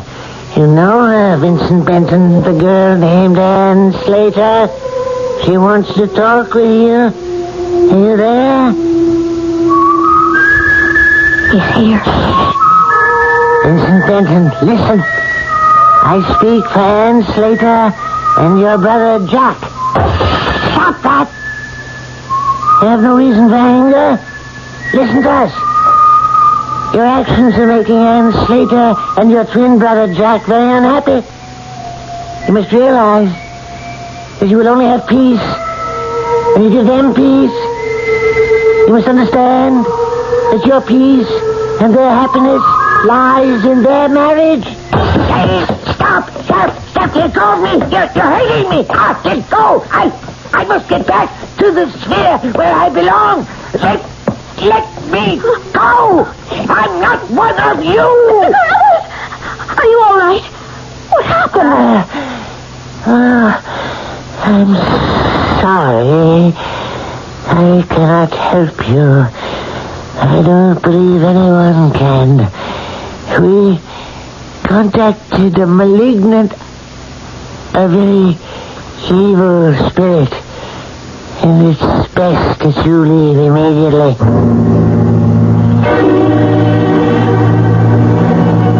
And the wedding took place just as planned. As I followed Jack and Anne up the aisle, I felt the hair on the back of my neck stand up. I looked around. Everything seemed perfectly normal until Jack took Anne's hand. Oh, your hand's like ice, Jack. Harry, do you have the ring? I handed Jack the ring. And suddenly my blood ran cold. Because very faintly, I heard it. I knew that Anne had heard it too, because I saw her lips tighten. But her hand was steady as the ring went on her finger. And then it was over. And they were man and wife.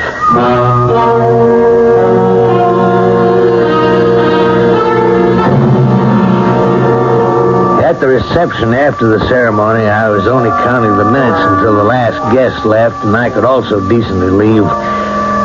Nothing more had happened, but I still desperately wanted to get away. After what seemed an interminable length of time, only Anne, Jack, and I were left.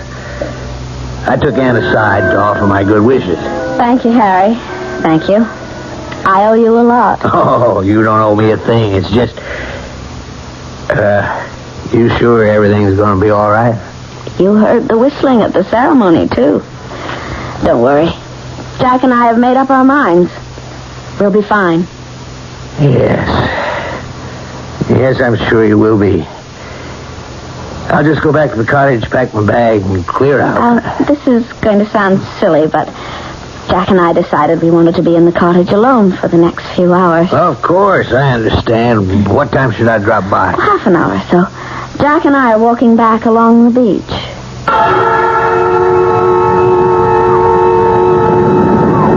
I don't ask you to believe what happened next. I only tell you what I saw with my own eyes.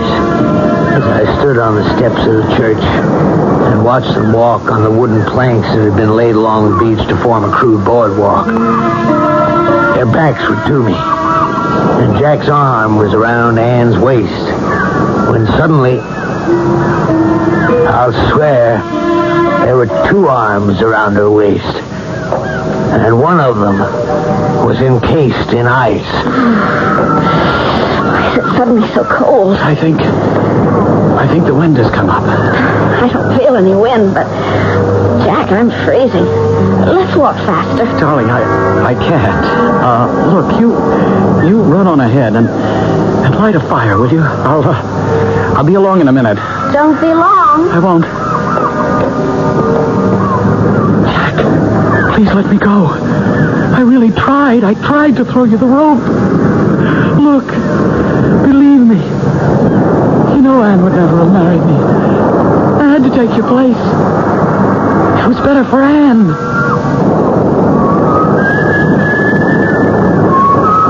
Oh, please, Jack. Let me live. Please. Go back to being dead.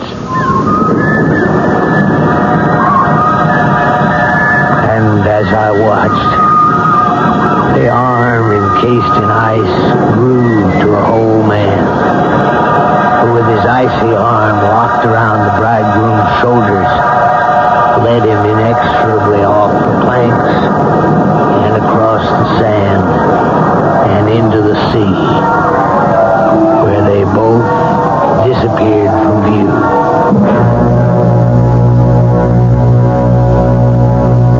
As Harry Carlson told us, you don't have to believe it. But I have to report that the bridegroom's body was washed ashore on the following day. Coroner's finding? Death by drowning. There was, however, no explanation offered as to why the new bridegroom had suddenly decided to go swimming by himself with his clothes on. I'll be back shortly.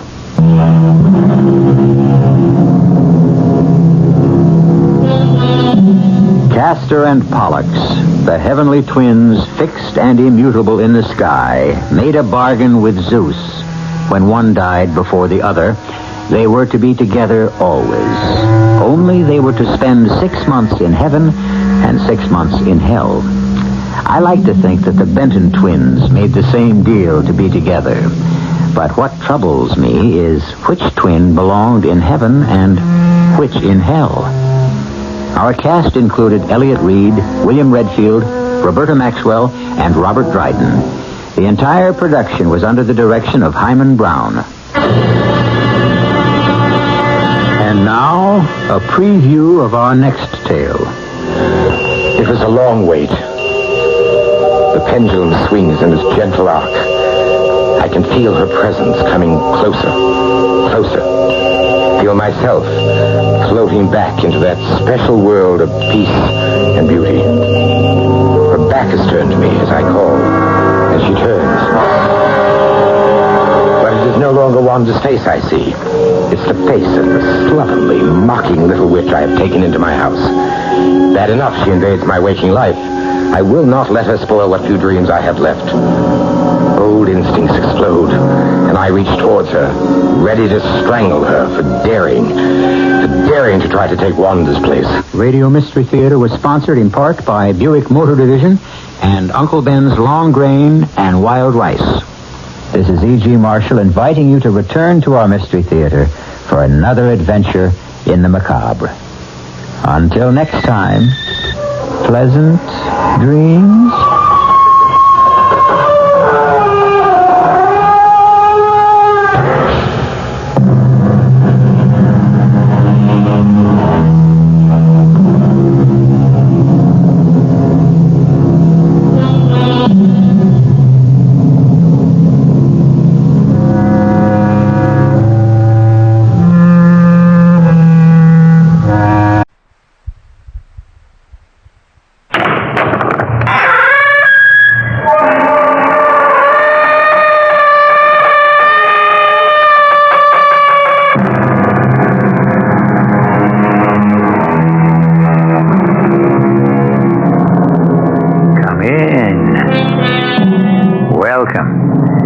I'm E.G. Marshall, who shares with you an interest which few can deny in strange tales of the macabre.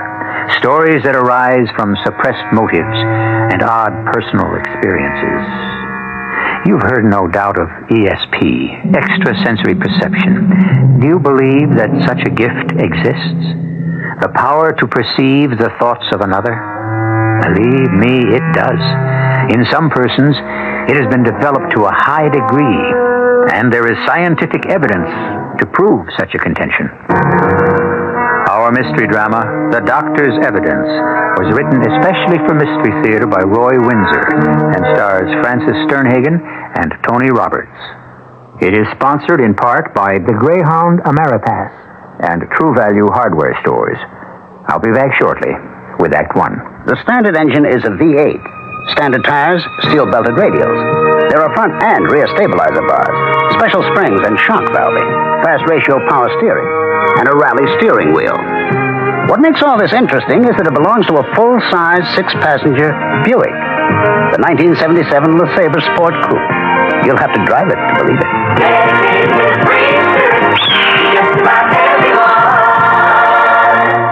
Try Tatiana, the unique floral fragrance by Diane von Furstenberg. Now available in special gift packaging at the Diane von Furstenberg Cosmetic Counter and all fine stores.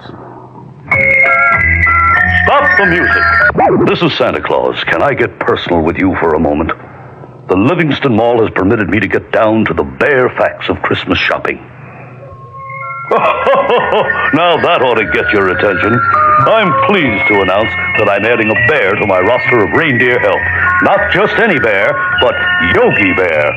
Yogi will be joining me this month for an extended visit to New Jersey's Livingston Mall. You'll find me in my library not far from Yogi, Augie Doggy, Fred Flintstone, and the whole Jellystone gang. And don't forget the mall's 120 quality stores under one roof, ready to fill all your holiday shopping needs.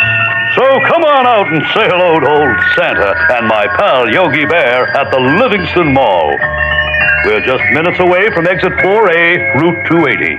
Now, if the reindeer union will go along with that bear...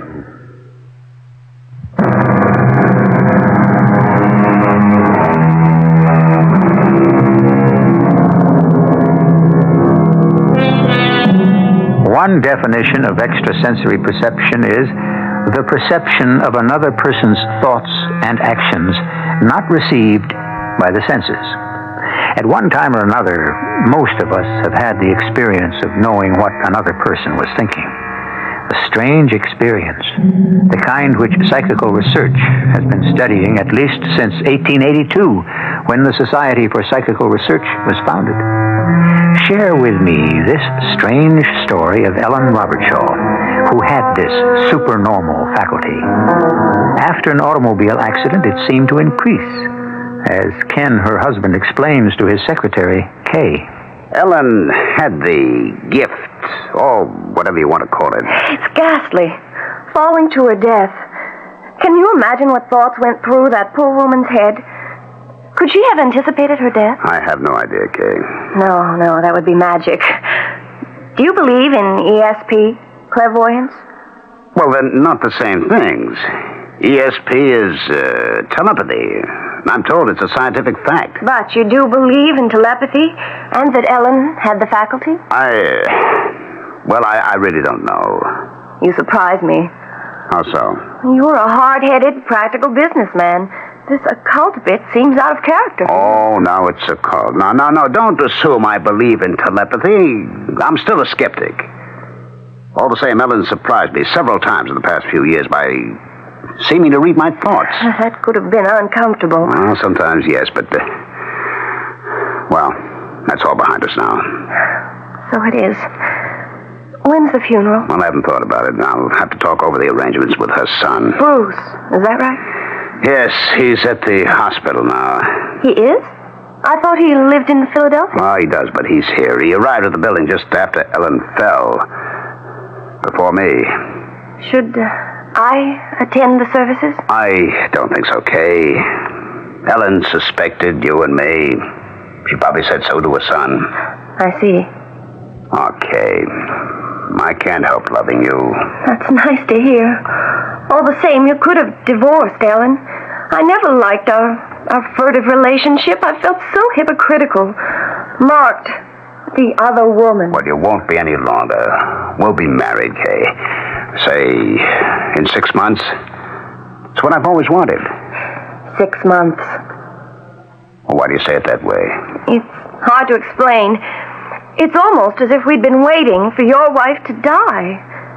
Say she hadn't, Ken. Then what would have happened? How long could I have continued to be your office wife? Darling, I would have divorced Ellen. But you didn't. Well, believe me, I'm sorry she died a violent death, but it's a fact. I'm free now, so are you. I wonder. What's the matter with you, Kay? Well, you say she was telepathic. Could she have anticipated her own death? Oh, how the devil would I know? You mean, did she intimate to me that she was going to die? Of course not. When I left for work this morning, she seemed to be all right. Still weak, but alert. Stretched out on the living room couch. What is all this, Kay? Why is her son, Bruce, what's his last name? Bruce Ellis. He's a lawyer in Philadelphia. What about him? Why did he appear in New York just after his mother fell to her death? Because he was in the city, and naturally he'd come to say hello to us. Well, to her, he never liked to approve of me. Could Ellen have transferred her thoughts to him? Well, what if she did? Are you suggesting that he arrived here because she indicated she was going to die? Isn't that possible? Oh, I don't know. And anyway, so what? Maybe she knew when and how she was going to die. But she didn't say anything to you. Not a word. Why? Curiosity, that's all. For some reason, her death haunts me.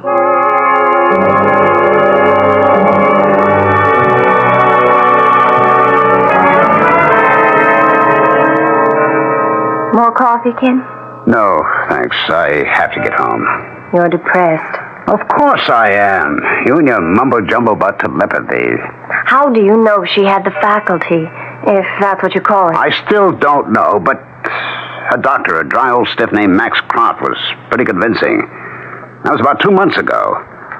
I was visiting Ellen in the hospital after work, and Dr. Croft was there with her. Ken, how kind of you to come by. Well, of course I'd come by, my dear. Haven't I every night since they brought you in here? Hello, Dr. Croft. Good evening, Mr. Robertshaw. Ellen's made very good progress. There are no after effects from the concussion, and I'll have the cast off her arm in a month. Oh, that's good news. No complications? Well, only slight psychic trauma, but that'll fade away. I had a premonition about the accident. I knew it was going to happen. When it did, I even knew who ran into my car. Oh, I see. So did the police. They found the two cars smashed up. I mean before that. Isn't that, ESP? No, it's clairvoyance. Not the same thing at all. Well, whatever you say. I don't understand either one or happen to believe in them. What about my 2-year-old grandson? I told you about that, Max. Was I correct? Well, it would seem so, Ellen. I know that you were worried about the little boy. More than worried. Frightened. I knew he had more than a common cold. He had a dangerous virus. Well, how in heaven's name could you know that, Ellen? I don't know. But ever since being hospitalized, I seem to have acquired whatever you want to call it. Telepathy is the name of the faculty. You believe in that stuff, Dr. Croft? Oh, without question. And you know what happened, Ken. Mm-hmm. Your son challenged the doctor, and sure enough, the little boy did have a dangerous virus. And you claim that you put that thought in your son's head, huh? I think so. Huh. That's fantasy. The doctor spotted the virus. Not at first. The sickness was diagnosed as a common cold. Well, have it your own way. I'm glad you're feeling good, dear. It's lonely home without you. Well, I'll say goodnight. Give my regards to Kay. Yes, I'll do that. Good night, Doctor. I'll be leaving too, Ellen. Have a good rest. I'll be by in the morning. Thank you. And Ken, ask Kay to stop by some afternoon. I'd like to see her. You got a moment, Dr. Croft? Well, of course. Has Ellen's mind been affected? Well, no, indeed. But that junk about ESP, clairvoyance, that doesn't sound rational to me. Were you kidding her, or do you believe in such things? Second sight, that kind of thing? Well, you've asked me a very involved question. Those terms are not interchangeable. We assign all manifestations of supernormal knowledge derived from another person's mind to telepathy. Your wife appears to have had such a manifestation from her son Bruce. He was concerned about his little boy. His mother, your wife, shared that concern and telephoned him. Then he harried the pediatrician. You can derive knowledge from another person's mind? Well, some persons can. I myself, for example, cannot.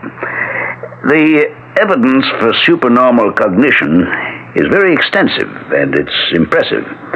Ellen seems always to have had the faculty, however slight. The accident seems to have increased her power. And, clairvoyance, it's not the same thing, eh? No. A clairvoyant does not derive supernormal knowledge from the mind of another. He just derives it, and that's all. Haven't you ever sat in a room with another person and discovered that both of you were thinking about the same thing? I'm afraid I'll have to pass, Doctor. Well, I've taken up your time. Oh, perfectly all right. Psychical research is an intriguing subject. Your wife does have the telepathic faculty, and I suspect she also has an ability with clairvoyance. May I ask a question? Certainly. But I'm curious to know what your wife meant when she said, "Give my regards to Kay." My secretary, Kay Tyler. I'm meeting her for dinner at 6:30. Ellen knew that? I suppose I mentioned it to her when I spoke with her this afternoon. I see. Well, enjoy yourself. Good night, Mr. Robertshaw. What you've just told me is pretty spooky stuff, Ken. I don't think so. Something happened to Ellen. Ever since she got home from the hospital, she's talked weirdly. Did you tell her that you were having dinner with me? Oh, I must have. But you don't know. And now this, dead from a fall from the 8th floor. And it was only a week ago I called on her. Remember how uncomfortable the visit became? Yes, vividly. Kay, how nice to see you. Ken's told me how quickly you were recovering, but I had to see for myself. Dr. Croft says I'm almost completely well. Oh, see, the cast is off her arm. Will you have some tea and toast or something stronger? No, thank you. I just stopped by to pay my respects. I have a date, so I have to go home and change. But thank you. A date? I'm glad to hear that. You're such a lovely-looking young woman and so bright. I'm surprised some man hasn't insisted that you marry him. I enjoy my freedom and my independence. Those are precious rights. But they don't have to be given up in marriage, and marriage does offer many benefits. Darling, I wish you wouldn't urge Kay to get married. She's my secretary. I don't know what I'd do if she left me. I know that, Ken, but you're being selfish. Please stop by whenever you're in the neighborhood. Ken often talks about you. If I didn't know him, I think I might be jealous. I'd better be running along, Mrs. Robertshaw. Take care of yourself. See her to the door, darling. Yes, of course. It was good of you to stop by, Kay. Never again, Ken. She's got claws. Oh, good night, Ken. That was, nice of her, wasn't it, Ellen? Very. I hope you won't mislead her, Ken. Pardon me? Mislead her. At the moment, she's infatuated with her boss, you. Oh? I'm not aware of it. Ken, how transparent you are. She loves you, and you're in love with her. It's the oldest story in the world. You're going through the middle-age death dance. If you give yourself half a chance, you'll recover. Well, what is this, more telepathy? Oh, I don't need telepathy to know what's going on. Heavens, it's as plain as the blush on your cheek. Just don't hurt her, Ken. She really is a fine young woman. I wouldn't think of hurting her. You might. In fact, I think that you will. Is that intuition or more of that telepathic twaddle? A little of both. My instinct tells me that you might break her heart. My telepathic faculty warns me that you will. And what else do you foresee? You know, Ken. And I'm very sorry for the three of us.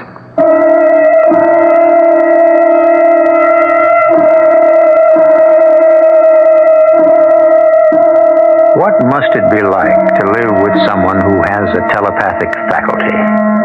From what I've read, this supernormal knowledge can be aroused by a very strong emotion. And from what we've heard so far, Ellen, outwardly composed, must be seething with jealousy because it's evident that her husband loves Kay. Jealousy is a very strong emotion. What it leads to, we will discover when I return shortly with Act 2. Now, a warm Christmas message from Scrooge. Flying home for the holidays? Bah, humbug. Greyhound announces 2 penny-pinching travel plans from December 1st through January 2nd. The Holiday Ameripass. 2 weeks unlimited travel for only $139. Save $100, $200, even more of a regular round-trip air coach traveling with a child. Or Greyhound Santa Claus Fair. Save parents extra on shorter round trips out of state. Charge with bank cards. Each plan allows you to take your child under 12 along free, like this tidy chap. Tim? Bless you, Greyhound. And Greyhound will carry your gifts, too. Ship them in time for Christmas for sure from any Greyhound station or from special gift shipping centers in many major city shopping centers. One more time, Nipper. Bless you, Greyhound. What's for dinner has an old familiar ring. Where does a mother go for the best of everything? What's for dinner? The family wants to know. Who's got the answers? Who's got the most to show? ShopRite has. ShopRite has. To save you time during this busy holiday season, ShopRite is featuring quick and easy, satisfying meals. Fresh, lean ground chuck. Good so many ways, just 79 cents a pound. ShopRite hamburger rolls, 10-ounce packages, 3 for $1. ShopRite king-size beef franks, another year-round favorite, 89 cents for a 1-pound package. ShopRite mixers, 28-ounce bottles, 5 for 99 cents. And for all your holiday needs, toys, trimmings, and wrappings, too, shop ShopRite, the holiday place. My name is René Charbot, and here in France, my vintage Charbot champagne is so highly regarded. It costs about as much as Piper, Moet, or Mumm. But prices change when champagne leaves France. For the Piper, Moet, or Mumm to get to America, they go through large importers who mark up the price substantially, then to distributors who add at least another 20%, and finally to your store. But Charbot is shipped directly from my vineyards to my export director, Monsieur Portier, in New York. He then distributes them to fine wine shops where Charbot vintage champagne is sold for only $8.99, about $5 less a bottle than Piper, Moet, or Mumm. Try Charbot and pay only for fine champagne, not for its journey across the Atlantic. Charbot, the imported champagne without the importer's profit. Imported by Patrick G. Portier, New York, New York.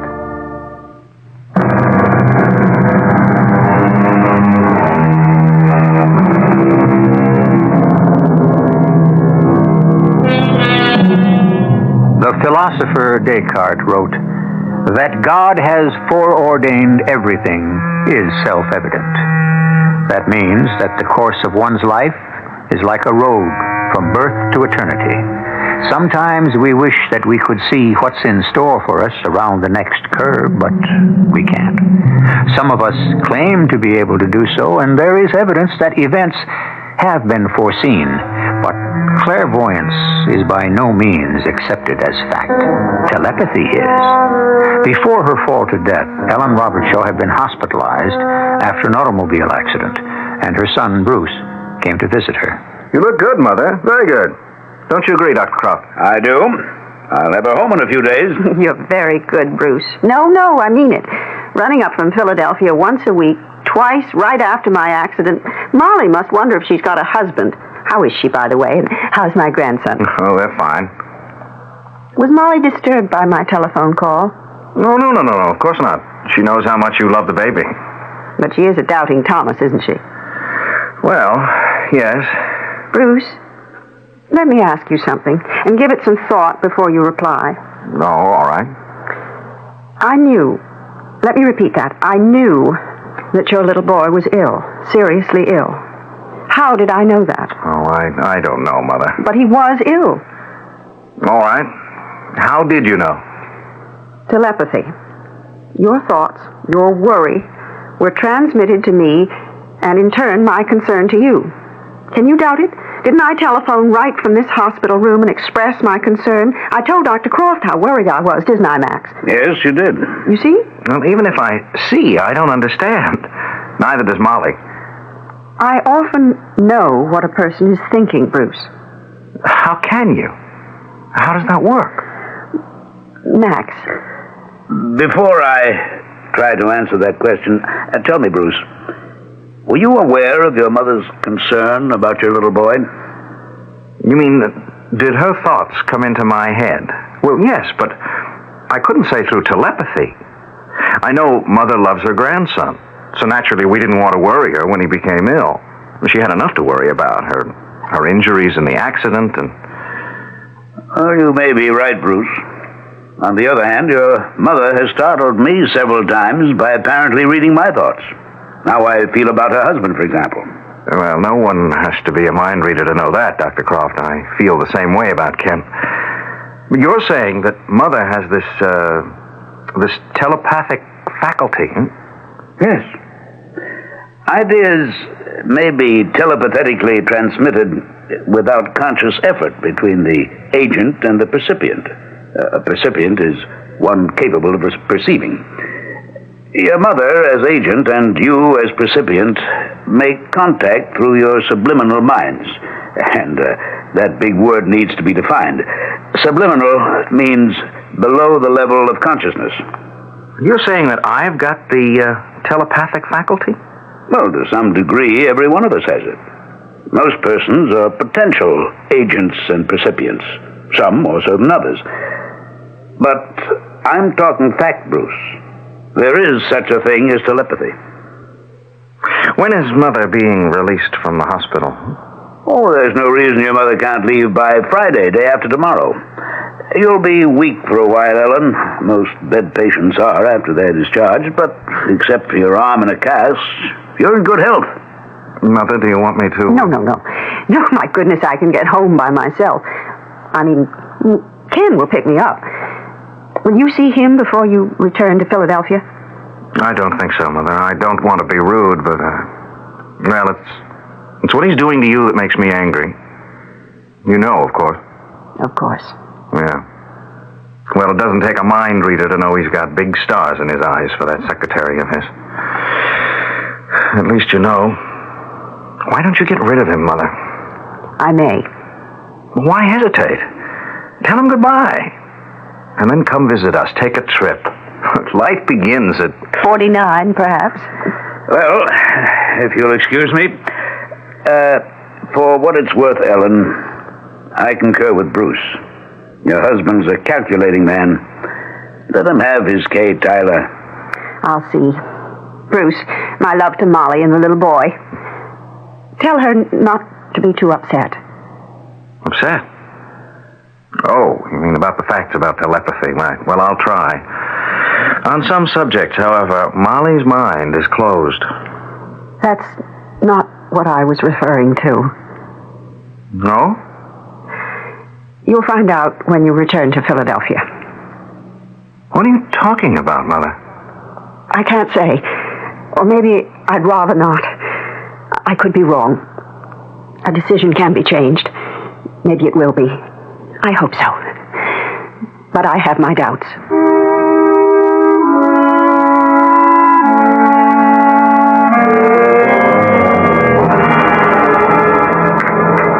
What is it, Kay, darling? You're off in space. Is anything the matter? Everything's the matter, Ken. I'm going to have to break it off. I see. I wish you did. I just can't stand being two-faced anymore.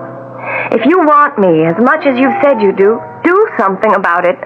Otherwise, let me go. Leave Ellen, huh? Look, I'm not trying to break up a marriage, but you say it isn't one, so I'm not really the other woman. If you haven't got a marriage, why don't you end it? All right.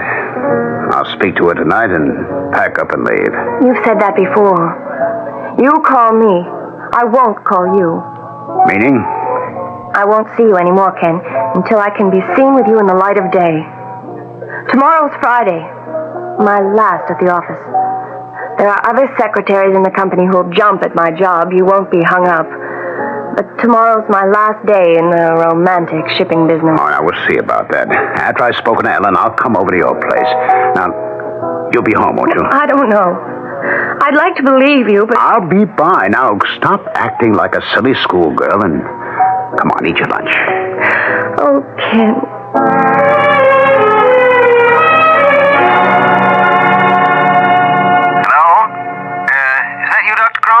Yes, Bruce. I'm telephoning from Philadelphia. Is my mother all right? Why, yes, she's been home over a week now. I'd say she's completely recovered. Oh, you no longer calling on her? Why, no. What is it, Bruce? I've had a feeling all day long that something's wrong. I see. It may seem foolish, but... Not at all. It's, let me see, 2 o'clock. I'll pay her a visit within the hour and report back to you. Oh, I'd appreciate that, Dr. Not at all. I've tried to reach Mother by telephone, and there's no answer. That's odd. What about the maid? I don't know. Earlier in the day, Mother spoke to my wife and told Molly, don't be upset. Strange. Yes, I thought so. I have no idea what she meant by it. Don't be upset, that's all she said. She wouldn't explain it to Molly. Of course, I am upset. Well, I understand. Let me stop by and pay her a visit, Bruce. I'll telephone you from her place. Ellen, you're white as chalk. Take my arm, my dear. I heard your voice, and I managed to struggle to the door. I'm all right now. Now, you sit down. Here, let me take your pulse. I don't know what came over me. And I do. Your pulse is very rapid. What's frightened you, Ellen? I really can't see. Now, lie back on the couch and try to relax. Now, what is it? Something's upset you. Tell me. There's nothing you can do about it. There's nothing I can do about it, Max. But it's all right. Well, I take it you're alone here. Yes. I gave the maid the afternoon off. She's gone down to Richmond. Her sister had a baby, and they're going home from the hospital tomorrow. Have you been awake most of the afternoon? Why? Well, Bruce telephoned you here, but he got no answer. Oh, dear.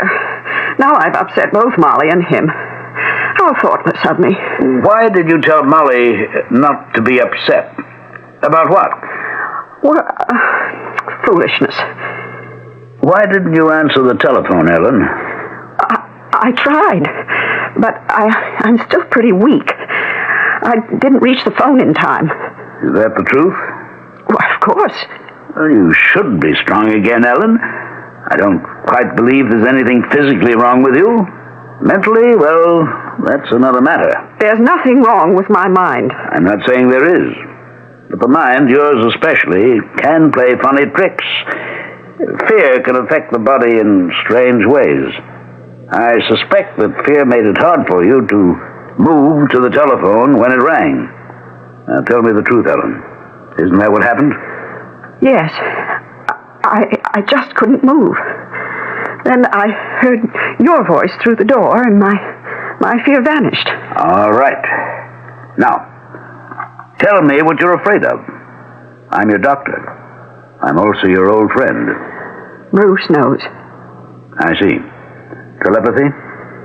He's afraid for me, and I'm afraid for myself. You're afraid of what? Ken is despondent, Max. And he may do something he'll regret. Well, has he threatened you? No. But he wants to be free. Well, give him his freedom. He isn't worth the powder. That's what I intend to do. If I'm in time. Another riddle. What do you mean by that? I should have proposed a divorce sooner.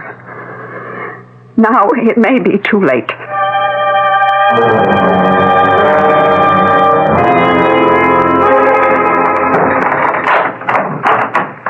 Ellen? Yes, Ken. I'm on the terrace. Busy day? Oh, Just the usual. Where's the maid? Richmond.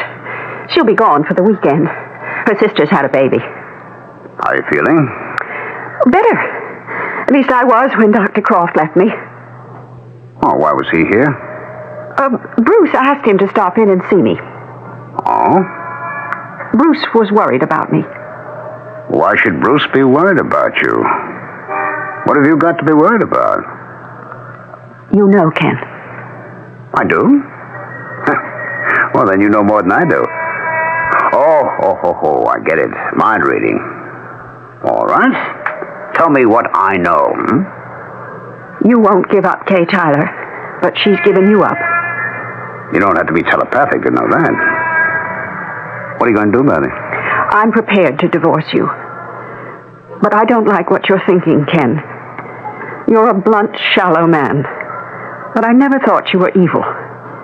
And it wouldn't do you any good. Or is your mind made up? What about money? What about it? You're a rich woman. I like the way we live. I have a will. What does it provide for me? Ordinarily, the husband... My estate is in trust. In the event of my death, there would be some money for you. But my first husband made certain that Bruce and his children would receive the bulk of it. Death is one thing. Divorce is another. So you'll give me my freedom and nothing else, huh? Wouldn't anything else be in bad taste? Well, maybe we should just keep on as we are. It wouldn't be any more unpleasant than it has been for years, Ken, but aren't you overlooking the other woman? She doesn't like that label, does she? She doesn't think of herself that way. Oh? It's been going on for 2 years. It won't go on much longer. Kay Tyler is attractive and intelligent, but she's a fool. You've used her. I love her. Then marry her. I'll start divorce proceedings tomorrow. Ken? You do that, Ellen. All right. And then I want to see my grandson once more. And Ken!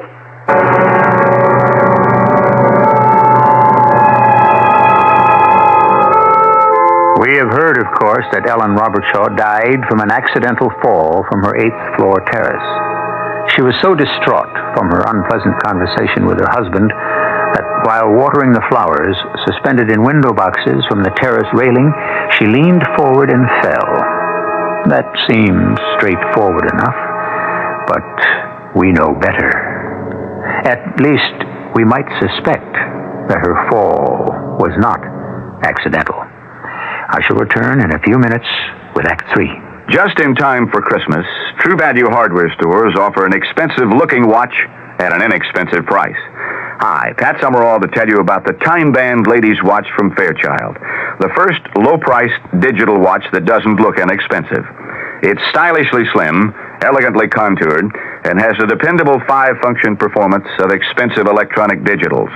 It shows hours, minutes, month, day, and seconds on command. Has a quartz crystal that makes it capable of accuracy to within 1 minute a year. A calendar that automatically adjusts to the proper number of days in each month, so you only have to adjust it on leap year. And the Time Band Ladies Watch from your True Value hardware store is entirely solid state, so there are no moving parts to wear out, oil, or maintain. Get the expensive-looking Fairchild Time Band Ladies Watch for as low as $29.95 at participating True Value hardware stores. Remember, True Value, more than just a name, their way of doing business. This is Bob Fitzsimmons. I want to tell you about making a hidden camera TV commercial about white wine. We went to Niagara Falls, where there were thousands of people from all over America, to get a cross-section. And for 2 days, I invited people to taste 3 glasses of great white wines, the most famous and popular imported wine, an equally famous California white wine, and Manischewitz Table White. We videotaped 41 people. They couldn't see the labels. Well, which do you like best? I like this one better. That one. Let's see which one you picked. Manischewitz. It's more pleasant. I liked it better, definitely. I normally drink these 2 wines, too. I like the Manischewitz the best. I like the taste. Superb, soft, dry wine. That's a good description. Of all the people we videotaped, more like Manischewitz Table White better than the California wine and the leading imported wine. I did, too.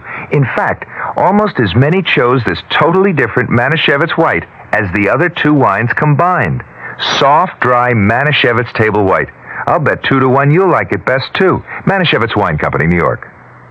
There is no mystery to the fabulous flavor of real imported Polish ham. They're fully cooked, always easy to prepare. So say goodbye to cooking over a hot stove when you'd rather be out having fun. How do you do it? Just slice Polish ham for delicious sandwiches. Pile it on salads, cube it for casseroles. Any way you serve it, Krakus or Aunt Alana always make delightful, ready-to-eat, enjoyable meals. They're conveniently packed in 2, 3, 5, and 7-pound tins. Or ask for any quantity you need, sliced from the large 12-pound size. Keep an extra can of Krakus or Aunt Alana ham in your kitchen. You'll love the convenience. Your family and guests will love its great taste. Polish hams have been imported for more than 25 years by New York Commodities Corporation. Available at all Acme supermarkets.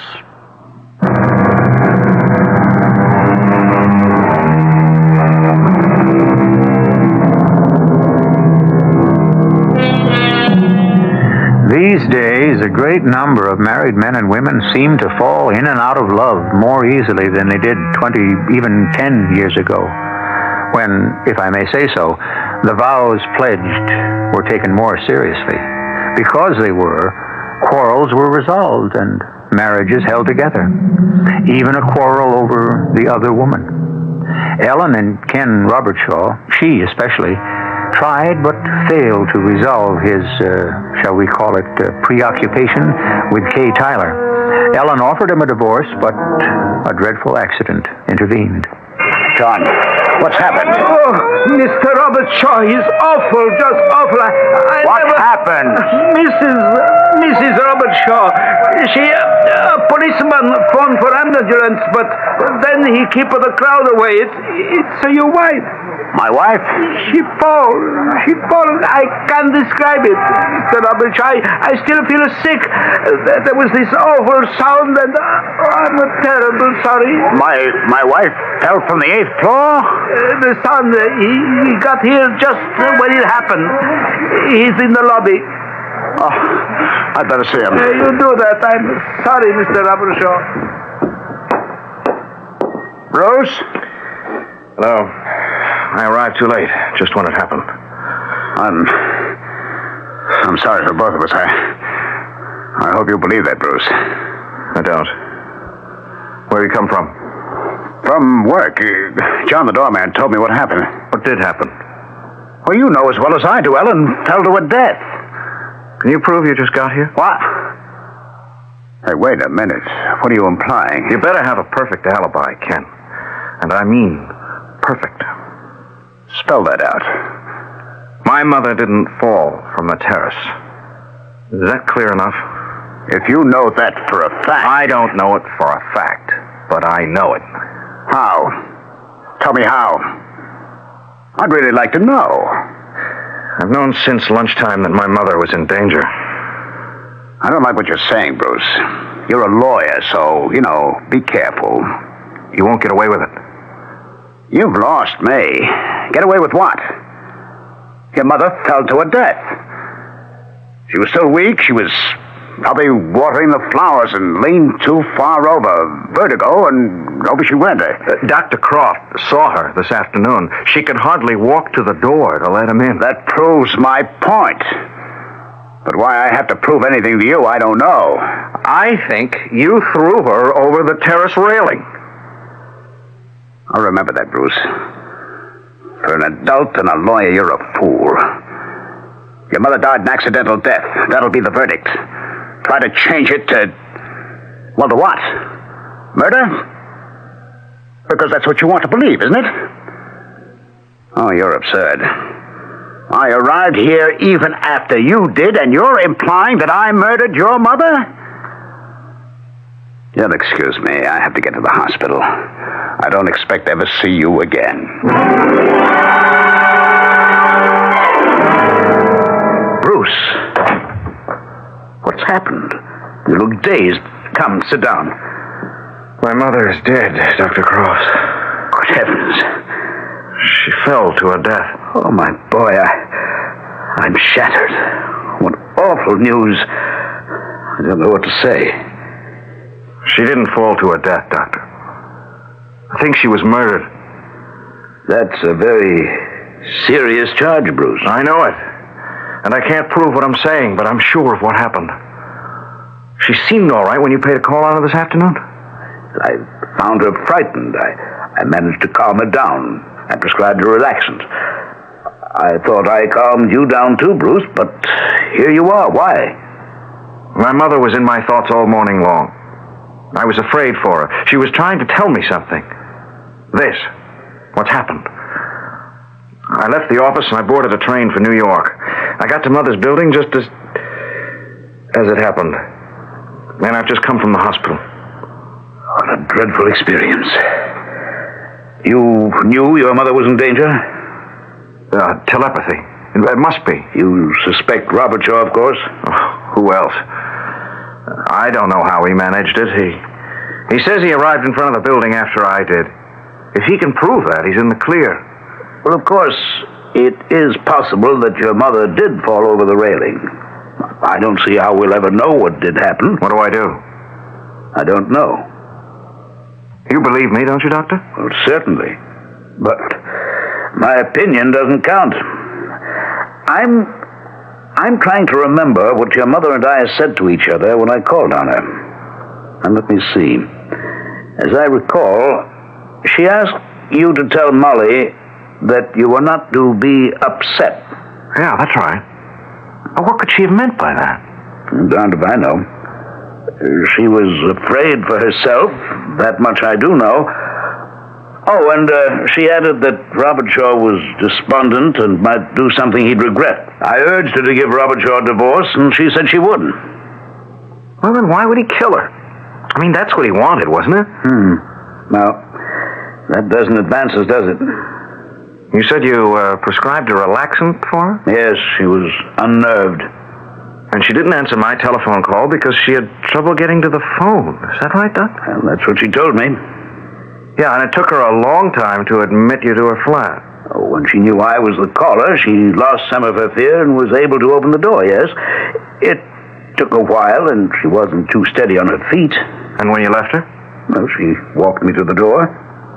So, first she wasn't able to walk very well, and then she was, huh? Oh, fright can do that to a person, Bruce. It can immobilize you. Oh, by all that's holy, I've got it. I have indeed. You're right.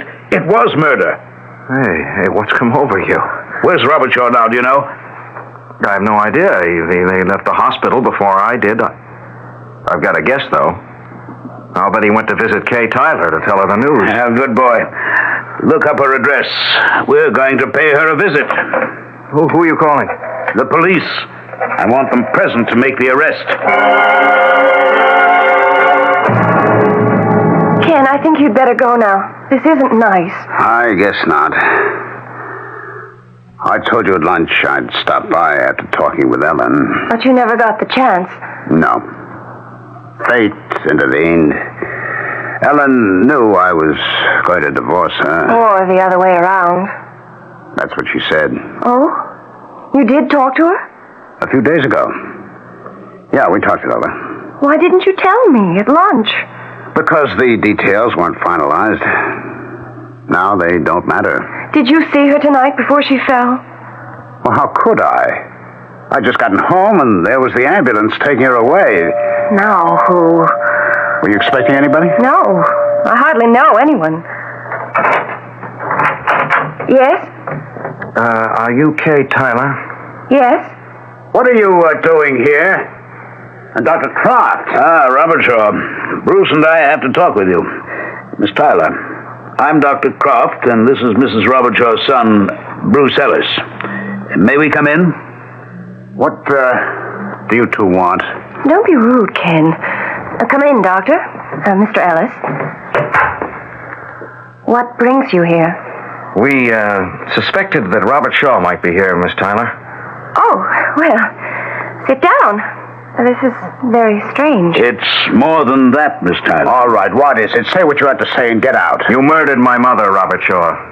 Oh, no. You're a fool, and this is slander. I warned you before. This is not an idle accusation. I can prove what Bruce has just said. Oh, you're both fools. Ellen died an accidental death. That's the police verdict. She fell from the terrace. She couldn't have fallen. But Ken, Mr. Robert Shaw arrived on the scene after the accident. He learned about it from the doorman. Yes, so he says, but that's not the truth. Shall I reconstruct what happened? He came home early, slipped into the apartment, threw my mother from the terrace, returned to the lobby, and lost himself in the crowd. Then he approached the doorman and asked what had happened. That's a lot of slipping in and slipping out and mingling, Bruce. It doesn't sound plausible to me. It's fantasy. These two dislike me. How can you accuse Ken without proof? Ellen Robert Shaw could not have fallen to her death because she couldn't walk. What are you saying, you crazy old fool? Old, yes, a fool, no. I repeat, Mrs. Robert Shaw could not walk. When I paid her a visit this afternoon, she had great difficulty reaching the door to let me in. Fear had somehow immobilized her. The cause of her fear was you. She told me as much. You came home early, as Bruce has said, and you talked to her. Remember, Ellen was telepathic. She knew that you were thinking of murder. What's that got to do with her ability to walk? Her fear of you in your presence caused hysterical paralysis. How do you know? My conclusion is altogether medical. What is hysterical paralysis? The psychic inhibition of motor function, meaning that hysteria temporarily paralyzed her, making it impossible for her to walk. There was evidence of it when I paid a call on her, and that's because she was afraid of Robert Shaw. She said as much. In his presence, her fears would mount. They immobilized her, and she was practically inert when he threw her from the terrace. Ken, is this true? It will take some proving. The proof is that my mother could not have fallen accidentally. She couldn't move. Explain that away if you can.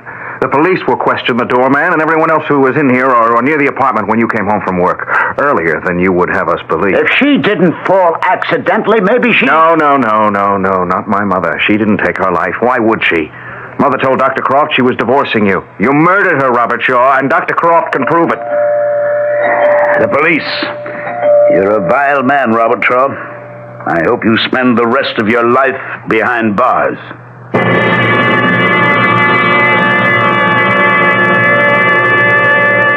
Most murders are solved, when they are solved, by painstaking work which goes over every detail which contributed to motive and opportunity. But the apprehending of Ken Robershaw depended, strangely enough, on a woman's supernormal faculty of telepathy. And that is what, in the end, was his undoing. I'll return shortly. The 1977 Buick Regal. It comes with Buick's terrific V6 engine. It carries 6 people and lots of Buick comfort. It's lean, it's maneuverable in city traffic. It's the most luxurious mid-sized car Buick builds. Yeah, this new Regal is pretty much everything a car should be, except for one thing. It isn't yours yet, but it can be. Just see a Buick dealer for a test drive soon.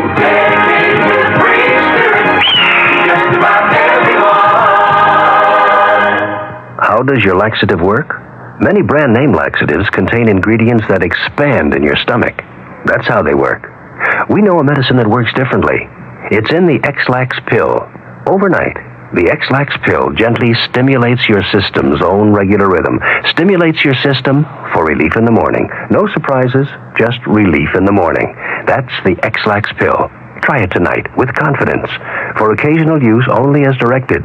X-Lax pills.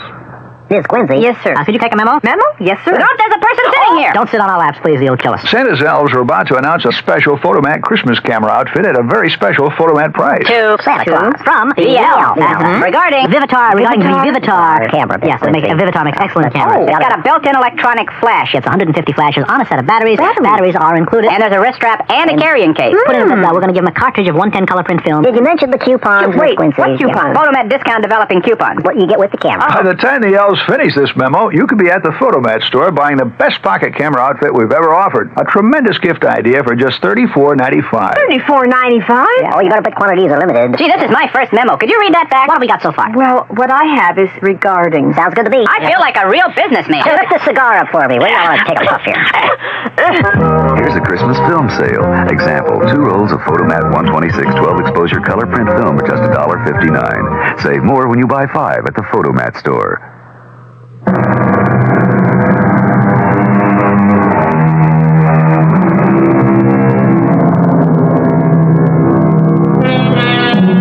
Greedy folks have long arms. That's an old Scottish proverb, and it's appropriate. Robert Shaw was a hypocritical opportunist. He never loved his wife. He may have loved Kay Tyler, but I'm pleased that she escaped from him. Why didn't he take the divorce and let the money go? Not Robert Shaw. When greed and love, or call it by its proper name, infatuation, combine in one person, he's a threat to normal persons. Our cast included Francis Sternhagen, Tony Roberts, Ralph Bell, Guy Sorrell, and Catherine Butterfield. The entire production was under the direction of Hyman Brown. Radio Mystery Theater was sponsored in part by Buick Motor Division and Contac, the 12-hour cold capsule. This is E.G. Marshall inviting you to return to our Mystery Theater for another adventure in the macabre. Until next time, pleasant dreams.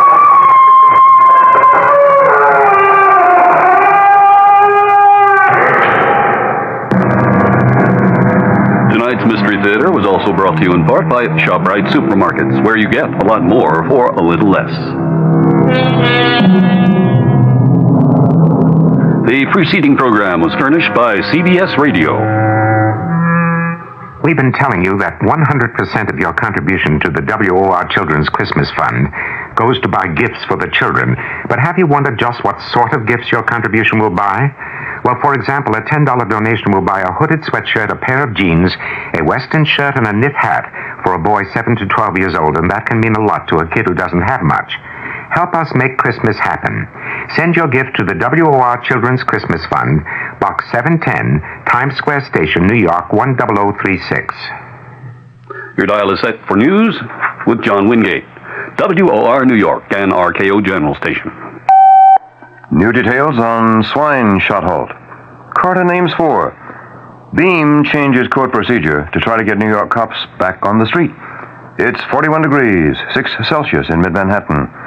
Weather watch outlook, cloudy, periods of rain and fog tonight, low in the low 30s. John Wingate with the 8 o'clock report from WOR News. And, of course, tonight's financial review. A public health service spokesman in Washington says the ordered halt to the swine flu inoculation program is the wise course. Spokesman said, quoting here, "We cannot say conclusively that there is not an association between the swine flu vaccine and the paralytic disorder." But the spokesman stressed at the same time that there is no evidence the vaccine is causing paralysis. The Public Health Service estimates that about 4,000 cases of French polio occur each year in the United States. One official states, "We do not know at this point if there has been an increase this year." The suspension does not mean that a link has been found between the swine flu vaccine and the Bari syndrome. WOR's Ed Nash reports. New Jersey's public immunization program already has ended, but a state medical officer says the risk of anyone coming down with the Guillain-Barré syndrome is exceptionally small. Dr. Ronald Altman, the state epidemiologist, puts it this way. The risk of any one individual who got immunized developing Guillain-Barré is very small, much, much less than 1 in 100,000, less than that even. And we don't even know if there's definitely an association. The reason the moratorium was placed is that there is enough suspicion now that it is prudent not to go ahead with the immunization. Dr. Altman says the state has stopped all distribution of the vaccine. He also said the New Jersey Health Department and health departments in other states had been investigating the possibility of the syndrome affecting those who may have been immunized, and their composite findings resulted in this temporary moratorium on further immunizations. This is Ed Nash, WOR News. A federal judge has ordered former President Nixon and 2 of his administration officials to pay damages to a national security aide whose telephone was tapped by the government. Besides Nixon, the order applies to former U.S. Attorney General John Mitchell and one-time White House Chief of Staff H.R. Haldeman. The damages were ordered paid to a former chief of the National Security Council Planning Group, Morton Halperin. U.S. District Court Judge John Lewis Smith, Jr. says he'll determine the amount of damages to be paid Halperin after hearing arguments later on that question. Coming up, Carter names 4. WOR 710 News Time. 3 minutes past 8 o'clock. President-elect Carter has named his top national security and economic advisors and his ambassador to the United Nations. Simultaneously, Carter heatedly denied that outside pressures are affecting his cabinet selection. The Georgian called news accounts of internal discord and external pressure, quote, absolutely and terribly inaccurate, end quote. Carter named a 44-year-old black congressman from Atlanta, Andrew Young, to be United Nations ambassador. He chose as his chairman of the Council of Economic Advisors 52-year-old Charles Schultz, who was budget director during the Lyndon Johnson administration. And Carter named a 48-year-old Columbia University political scientist, Zbigniew Brzezinski, as head of the National Security Council. At an afternoon news conference, the man named to head that council, Brzezinski, pledged to give his best to increase international cooperation. I deeply believe that we are at a time when we as a nation confront 2 fundamental alternatives. Either the imperative of greater international cooperation, or the specter of increasing global turbulence. It will be a time which will demand the very best from us, not only intellectually, but morally. And I pledge to give all that I can on both. That's the incoming head of the National Security Council, Mr. Brzezinski. Mayor Abe Beame announces a change in felony arrangement procedures, which he says will save more than $500,000 a year in police overtime costs and get officers back to street patrol faster. Under this program, which starts Monday, police officers in Manhattan and Brooklyn criminal courts will not be required to be present at the arraignment. Beame said that after being interviewed by an assistant district attorney, the officer will be excused after the complaint is drawn up. The police now spend an average of 4 hours in court after the complaint is written up. A 20-year-old woman fired from her job as a store Santa Claus in Omaha, Nebraska, charges discrimination. But the store manager who fired Melody Moore comments, quote, "You just can't afford to disillusion a child." Miss Moore had played Santa 6 times before being called on to turn in her red suit and white beard. But she says a store representative told her parents had complained that a woman ruined the image of Santa Claus. And here we come to the Weather Watch update for New York City and vicinity, with your weekend coming up starting tomorrow. Cloudy with periods of rain and fog tonight. Low in the low 30s. Partly cloudy tomorrow and tomorrow night. Highs tomorrow, Friday, in the low 40s. Then the low tomorrow night should be in the low 30s. The chance of rain is way up there. It's 60% tonight. Then 20% tomorrow, and 20% tomorrow night. Winds north to northeast, increasing to 15 to 25 miles an hour tonight, becoming north to northwest at the same speeds tomorrow, and again tomorrow night. This quick word on the possible price of oil. Compromise may be in the works concerning an oil price increase by OPEC, the Organization of Petroleum Exporting Countries. Saudi Arabia's minister flew home today from a meeting of oil cartel ministers in Qatar, but returned to the conference 8 hours later. He departed after the OPEC ministers rejected his plan for a 6-month price freeze. A Saudi spokesman says in the Persian Gulf capital that his country's delegate, Sheikh Ahmed Zaki Yamani, would not have returned unless he carried a compromise. Top stories at this hour. Public health spokesman in Washington says suspension of swine flu shots is the wise course to have taken. Carter names Black Congressman from Georgia, Andrew Young, to be United Nations Ambassador. Stocks moved down on this day. And that's the 8 o'clock news. John Wingate reporting. Next news on this station. As always, the moment it happens, when it happens, we get there. On the scene. Next scheduled news, I'll be back at 9 o'clock this evening, here on WOR, Radio 710. On September 22nd, 1975, WOR was granted a license by the Federal Communications Commission to serve the public interest as a public trustee until June 1st of 1978. We are obligated to make a continuing, diligent effort to determine the significant problems and needs of our service area and to provide programming to help meet those problems and needs.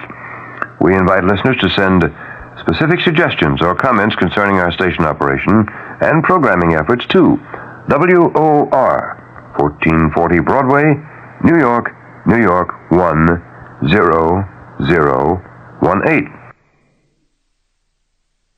The CBS Radio Mystery Theater presents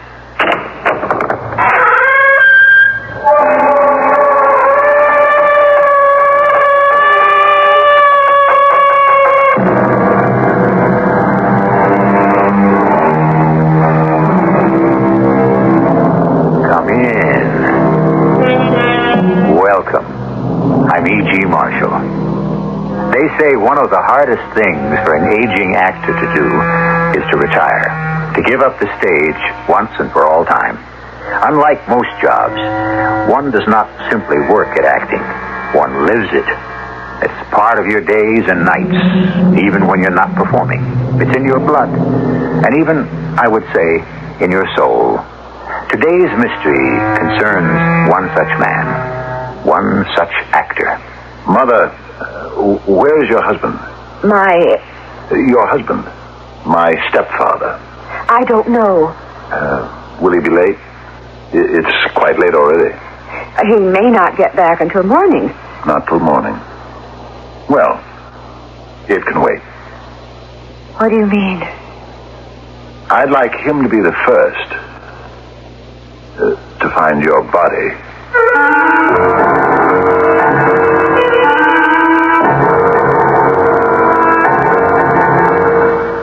Mystery drama, Return and Engagement, was written especially for the Mystery Theater by James Agate Jr. and stars Fred Gwynne. It is sponsored in part by Buick Motor Division and Sign-Off, the sinus medicines. I'll be back shortly with Act One. We designed the new Buick Electra to be trim and intelligent. A little science.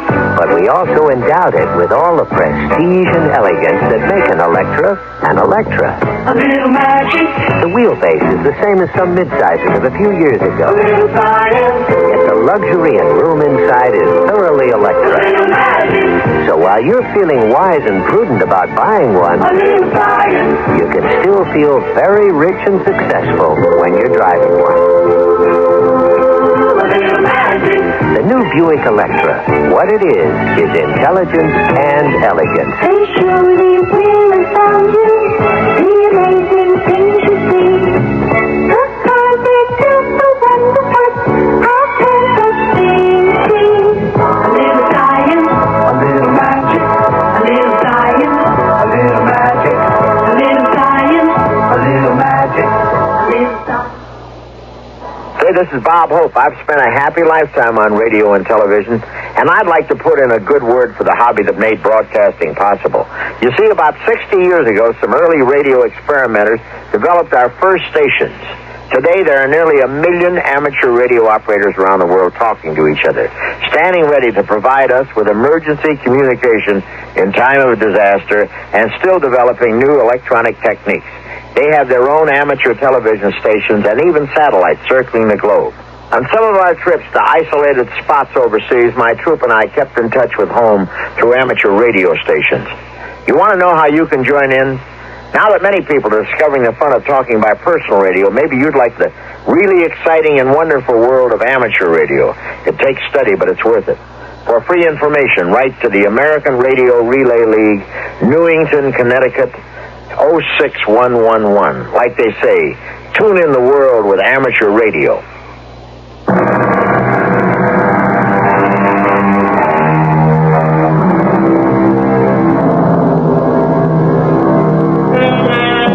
That great genius of the theater who left us more excitement, more love, more mystery, more knowledge of man, once wrote, "All the world's a stage, and all the men and women merely players. They have their exits and their entrances, and one man in his time plays many parts." Such a man was Roy Rayburn, actor from his toes to his fingertips. For 25 years, he was the leading man on the American stage. Then 9 years ago, he dropped completely out of sight. That is, until this very moment. There he is, unmistakably Roy Rayburn, walking alone in the rain across the bridge that spans from New Jersey to New York. His collar turned up, cars zooming by. I shall kill her outright and not blink an eye. Why, I can smile and murder while I smile. I said those words Gloucester in Henry VI. Outright, Gertrude, quickly. You won't suffer the way you've made me suffer. Hey, you! Hey, buddy! You thought you could marry him and have me put away? Lock me up in an asylum? Hey, buddy, you want a lift? Come on, you're holding up traffic. What, are you crazy? You walking across the GW bridge in the rain? You want to get killed or something? Hey, you kidding? Is that pajamas you got on under your coat? You weren't gonna jump off the bridge? I wasn't. You wasn't? Definitely not. Anything I can't stand in this day and age when everybody's got something to look for is for people to stop living first. There are circumstances when you think your life is over. I can understand that. Your life is over while you're living? While you're living. People have disappointed you. Oh, come on now, Jack. You're not going to tell me a little disappointment makes a guy a suicide. Take your life? You only got one life, you know. Oh, I agree. I could never do it. I've got too much left undone. Too much I want to do. Have got to do. So no matter how unhappy people have made me... That's the right attitude, pal. Too much to live for. Hey, you want to know something? I saw you walking on a bridge, see? I thought you were one of them, see? One of them, attempters. I did, honest.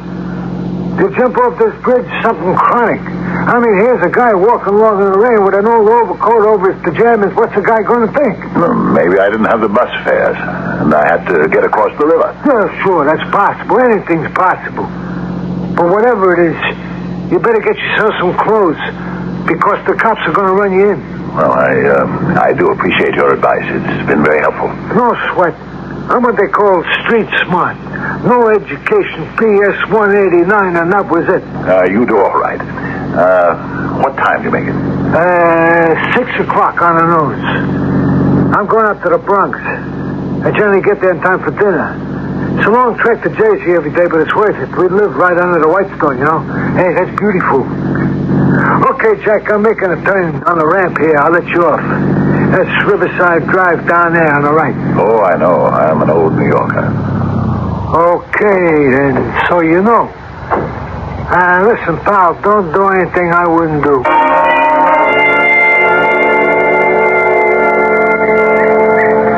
You. Hey, you.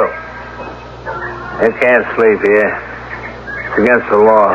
What? On a park bench? Since when? We let you do it at night. The days, you better keep moving. Who are you? Telling me I can't close my eyes here. Look at you filthy, disgusting creature. You better beat it before I call a policeman.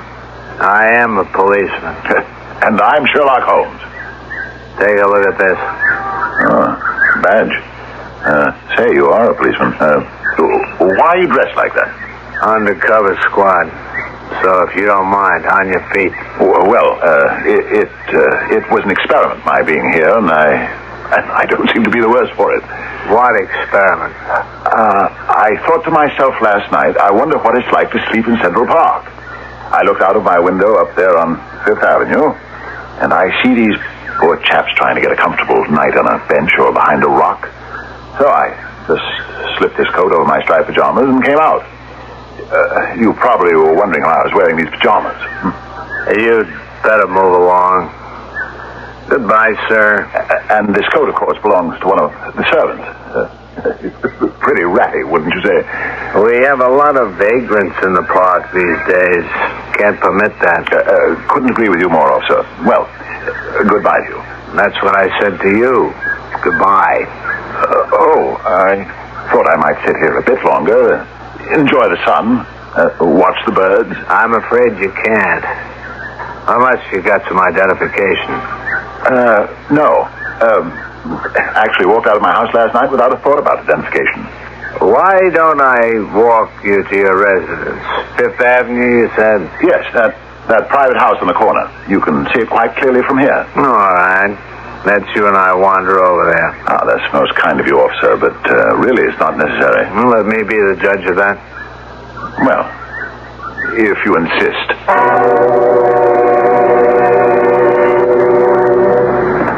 Well, now, that is the darndest thing. Would you believe it? I came out last night without my key. Did you now? It was all a spur-of-the-moment thing, you understand? To sleep like a bum on a park bench. This house doesn't look occupied. Doesn't it? What would you say? Lower windows on the Fifth Avenue side being boarded up? That's right, officer. Well, you see, we keep them that way, my mother and I. Now, you may leave me here. I'm safe. I'll just go down those stairs. Servants in the livery entrance. I'll ring, and they'll let me in. Looks like that iron gate to the basement is padlocked. Are you sure you live here? Padlocked? Oh, dear, of course. I completely slipped my mind. I let the servants have the day off, and they like to get an early start. Is that so? Your servants have the day off? That's correct. In fact, the whole week off. I'm loaning them to my stepfather who lives on the island in Sands Point. He's giving a big party, needs some extra help. Your stories are beginning to confuse me. I thought you said you all lived here. Some of the time. Most of the time is Long Island. I think if you don't mind, you'd better come along with me to the station house and explain it to the lieutenant. But I've nothing to explain to him. Don't even know the man. Well, just tell him what you've been trying to tell me, that you live on Fifth Avenue, you sleep on a park bench, you have no key, the house you say is yours is boarded up. No. I do not wish to accompany you, officer. Take your hand off my arm. Get it off. Stop that man. Stop him. Boy, that guy's got some punch. My jaw. Stop him!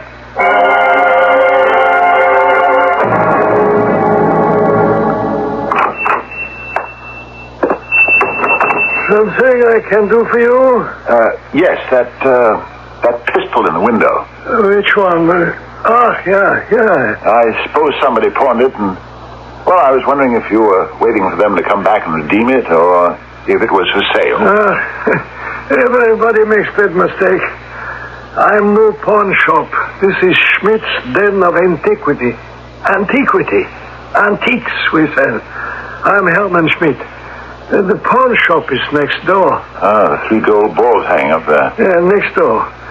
There you sell, here I sell. Sorry, I've come in the wrong door. They're closed. Oh, they are. Illness. But no matter. The pistol you're expressing interest for is not in his window, it's my window. I deal in antiques, firearms, bric-a-brac, small furniture. The pistol is yours? I'll get it out of the window. It's quite a collector's item.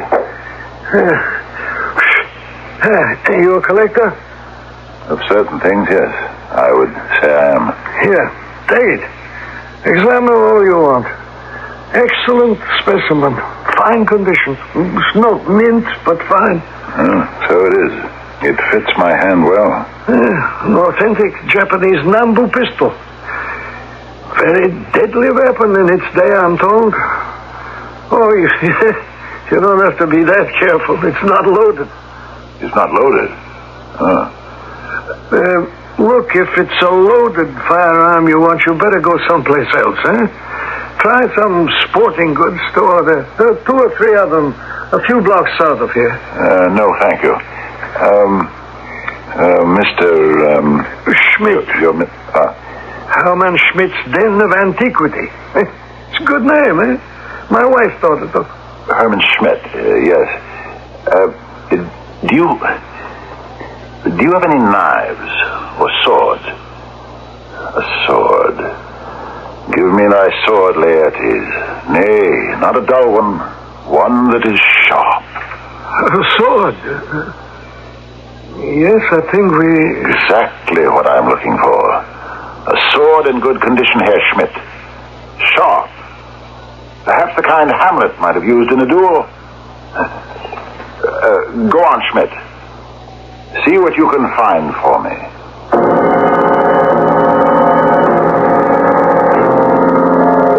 So, Roy Rayburn would like to buy a sword, the kind Hamlet might have used. What does Roy want with a sword? To play a part in a play? Or a part in real life? Who is Roy after? Is he seeking to punish or revenge? Whether Roy Rayburn is bent on righting a wrong or repaying a debt, we shall find out when I return in a few minutes with Act 2. When I was a little girl, just about your age, Sarah, Aunt Jane and Grandma and I spent hours going through the orchards getting the biggest, juiciest apples. Then Jane washed the apples while I unwrapped the Kraft caramels. And when Gramps got home, we all made caramel apples. Oh, they'd come out so golden shiny, I couldn't wait to take a bite. You know, it just isn't autumn without them. Kraft caramels make the best caramel apples. The recipe's on specially marked bags, along with 5 sticks inside. I want that sinus medicine. Headache tablet? No, it relieves headache and congestion, internal sinus pressure, and postnasal drip. And it has added strength. You mean added strength sign-off? Exactly. Added strength sign-off tablets give you pure aspirin plus 50% more sinus drainer. To help sinus pain while you drain. Right, and more sinus dryer for postnasal drip. Added strength sign-off. The sinus medicine in the bright red box. Take when needed, only as directed. SINEOFF. Sign-off.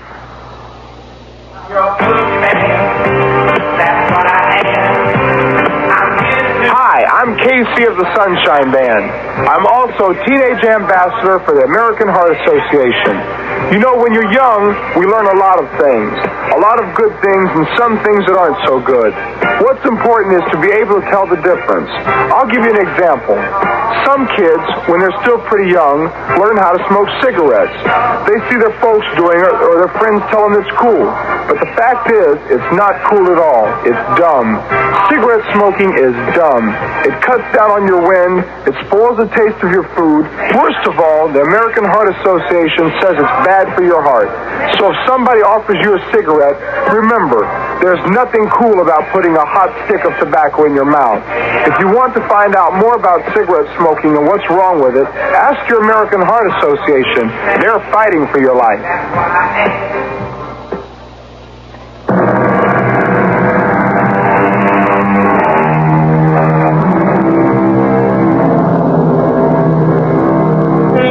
People often ask me, if an actor always plays a villain, does that affect his life off stage or off camera? I'd say no. For example, take Boris Karloff, one of the kindest, sweetest, most softly spoken actors I ever knew. He was the monster in Frankenstein. On the other hand, I've run across a few actors who always played heroic, noble, courageous characters. But in real life, you wouldn't like to know them. Now, Roy Rayburn doesn't fall into either category. His mind seems, shall we say, a little disorganized. And that doesn't help when you're a performer.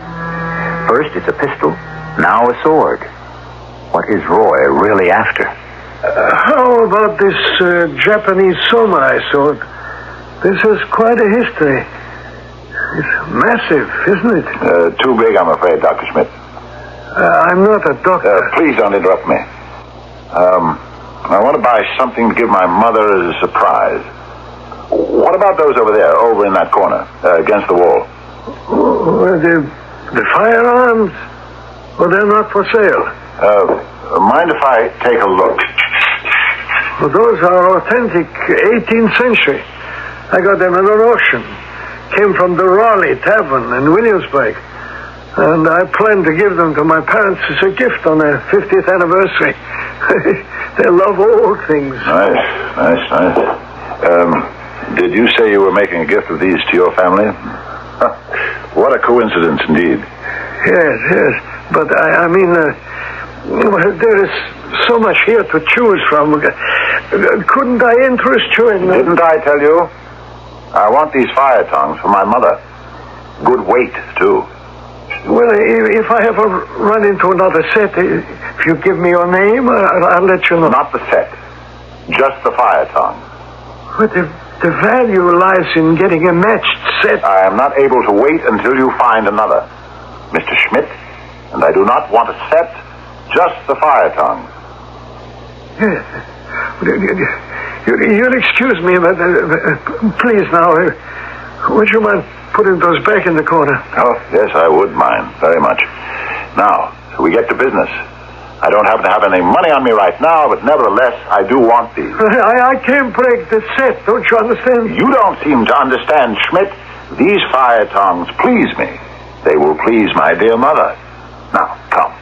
Do not make this difficult for me. Yes. I don't know what this is all about, and I don't want to know. Please. Don't back away from me. I'm not going to hurt you. Help! Help! Someone! I'm being attacked! Help! Oh, I'm very sorry, Mr. Schmidt, but my need is greater than yours. I hope I haven't hurt you too much. Very foolish of you, Schmidt. Good. Still breathing. Now for a little money. Just enough from your cash box for my ticket. Merely a loan, shall we say. Now, wrap these fire tongs, newspaper, and I'll be off. The clothes. You won't mind, will you, Schmidt, if I borrow your clothes, old boy? I'll leave you my old coat and pajamas.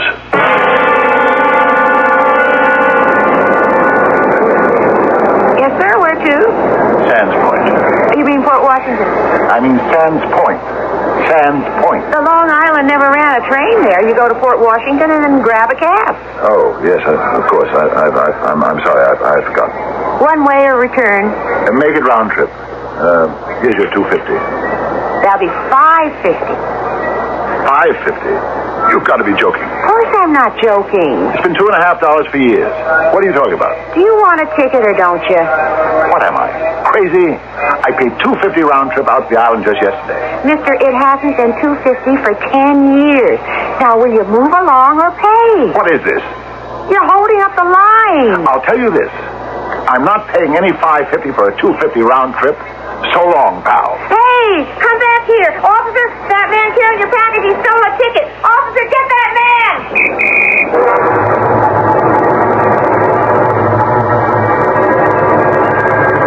Wow, look who finally made the station house. Mr. Fifth Avenue Mansion himself.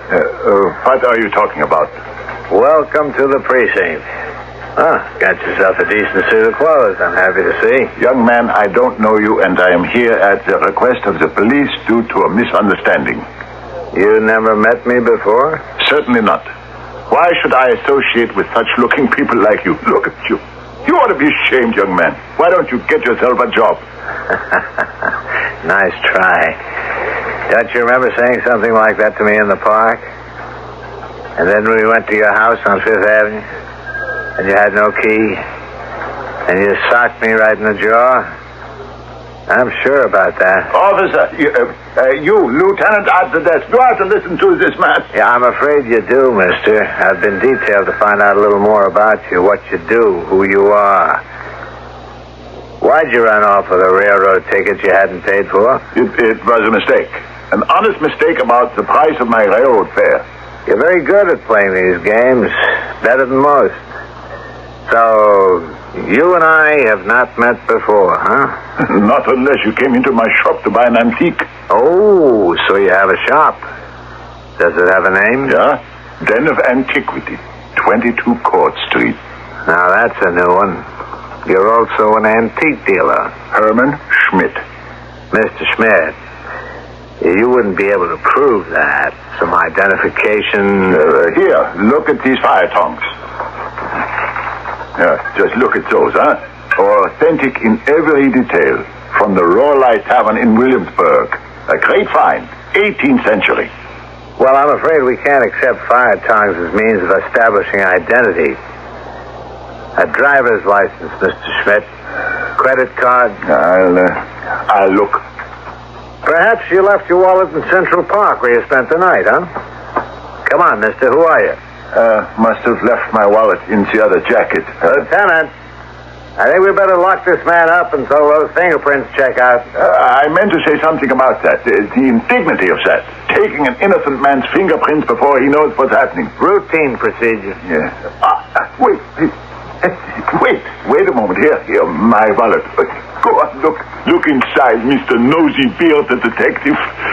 Well, this is something. This is really something. Take a gander at this, Lieutenant. He's Herman Schmidt, all right. That's what all those credit cards say. But look at this. There's $50 here. 50. There is? I mean, there is. I could have told you that. Well, then what in heaven's name is all that routine with not paying for your ticket? You know, you guys make me so mad. I know what you're up to. You like to play games. Let's try the false arrest game today. All right, here. Take your wallet and your fire tongs and beat it, Schmidt. And if I hear another one of your games, you'll be very, very sorry. Now, get going.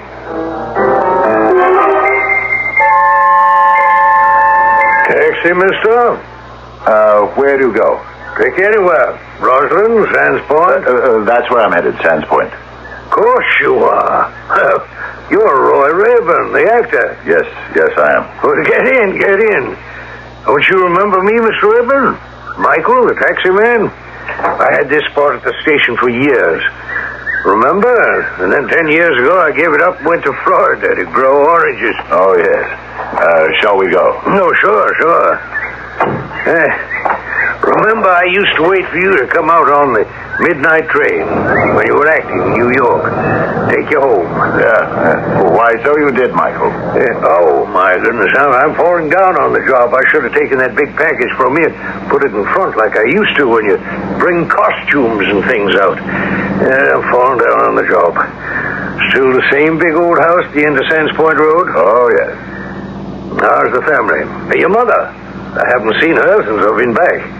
I only got back on Monday. Here I am with one of my old customers. Turn left here. Yeah, and I haven't forgotten. Are you in any shows on Broadway, Mr. Rayburn? Not at the moment. You were always working. You always had, what do you show people call it? Engagements. Actually, Michael, the word is used when you come back to do a revival of an old classic. Oh, yeah. Well, you did a lot of old shows. Shakespeare? You going to revive any of those? I've been thinking about a return engagement. Turn right here, by the lighthouse.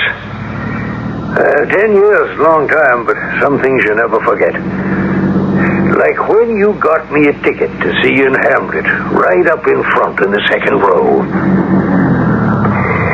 Yeah. And here we are.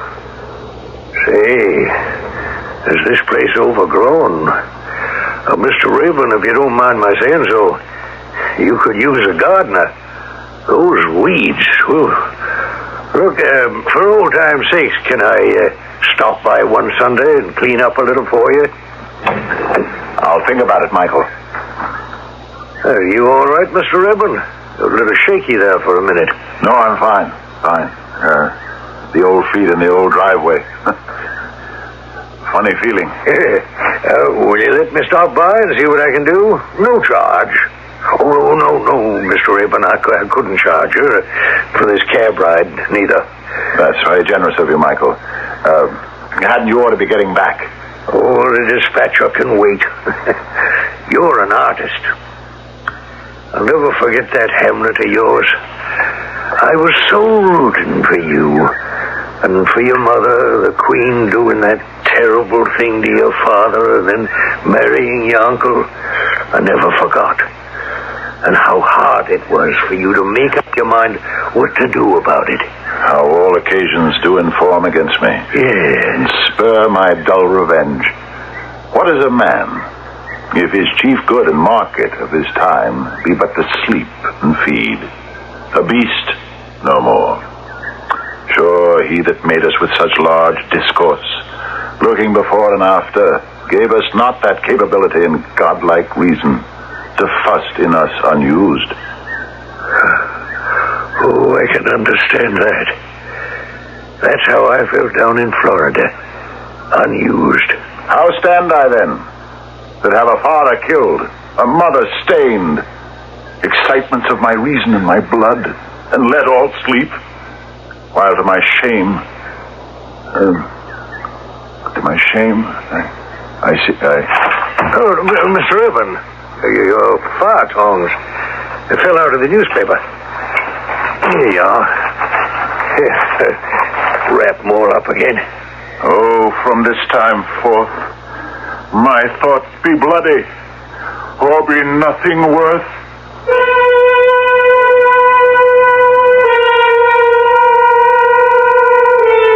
How much more truth there is than poetry in the phrase, all the world's a stage, and all the men and women merely players. Here is Roy Rayburn bringing to life a character he once played on the stage. Whatever the motive, we don't know yet, but I suspect there is murder in his heart. Stay with us as we finally cross the threshold of this mystery when I return in a moment with Act 3. There are a lot of things that make one shirt different from another shirt. And one of those things is how fitted the shirt is. Lately, it's been getting pretty confusing. What with the fact that some shirts are tapered a little bit, some shirts are tapered a lot, and some shirts aren't tapered at all. And it's been really hard to tell which is which. Well, that problem is all over. Because the Arrow Shirt Company has made it as simple as ABC to know just how fitted a shirt is. Each Arrow shirt is now marked A, European fit, B, semi-tapered, or C, regular fit. And each Arrow shirt package has a picture of each fit right on the package. Meaning you know how fitted your Arrow shirt is before you buy it. Meaning, when Arrow says their shirts fit good, they do. Just the way you want them to. It's hard to miss with Arrow. Arrow shirts. Arrow, America's shirt maker. Hello. Huh? I'm glad you're using your library. What? Who said that? The library is an exciting place. You a book talking to me? That's right. Who are you? Adventure? The voice of an adventure? Yes. Are you something like the Bionic Man? Have you ever thought about doing something really adventurous? Wow, a talking book. They'll never believe me at school. Like riding the range with cowboys of the Old West? Yeah, but that was ages ago. It could be today if you read a book. Really? Or you could go big game hunting on a safari to Africa. With lions and alligators? Right. Or even to outer space with a team of astronauts. Outer space? Boy, that's adventure. Sure, the library's one adventure after another. Excuse me, I'm going to get a book and take a little trip. A little trip? Where are you going? Some kind of adventure. Great. And remember, use your imagination.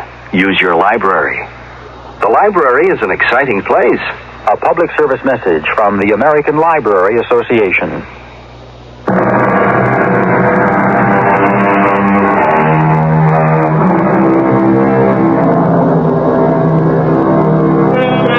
Roy Rayburn found the front door of his old house open.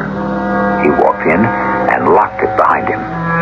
Hanging in the hallway was the black cape he always wore. His mark, his signature. He put it on.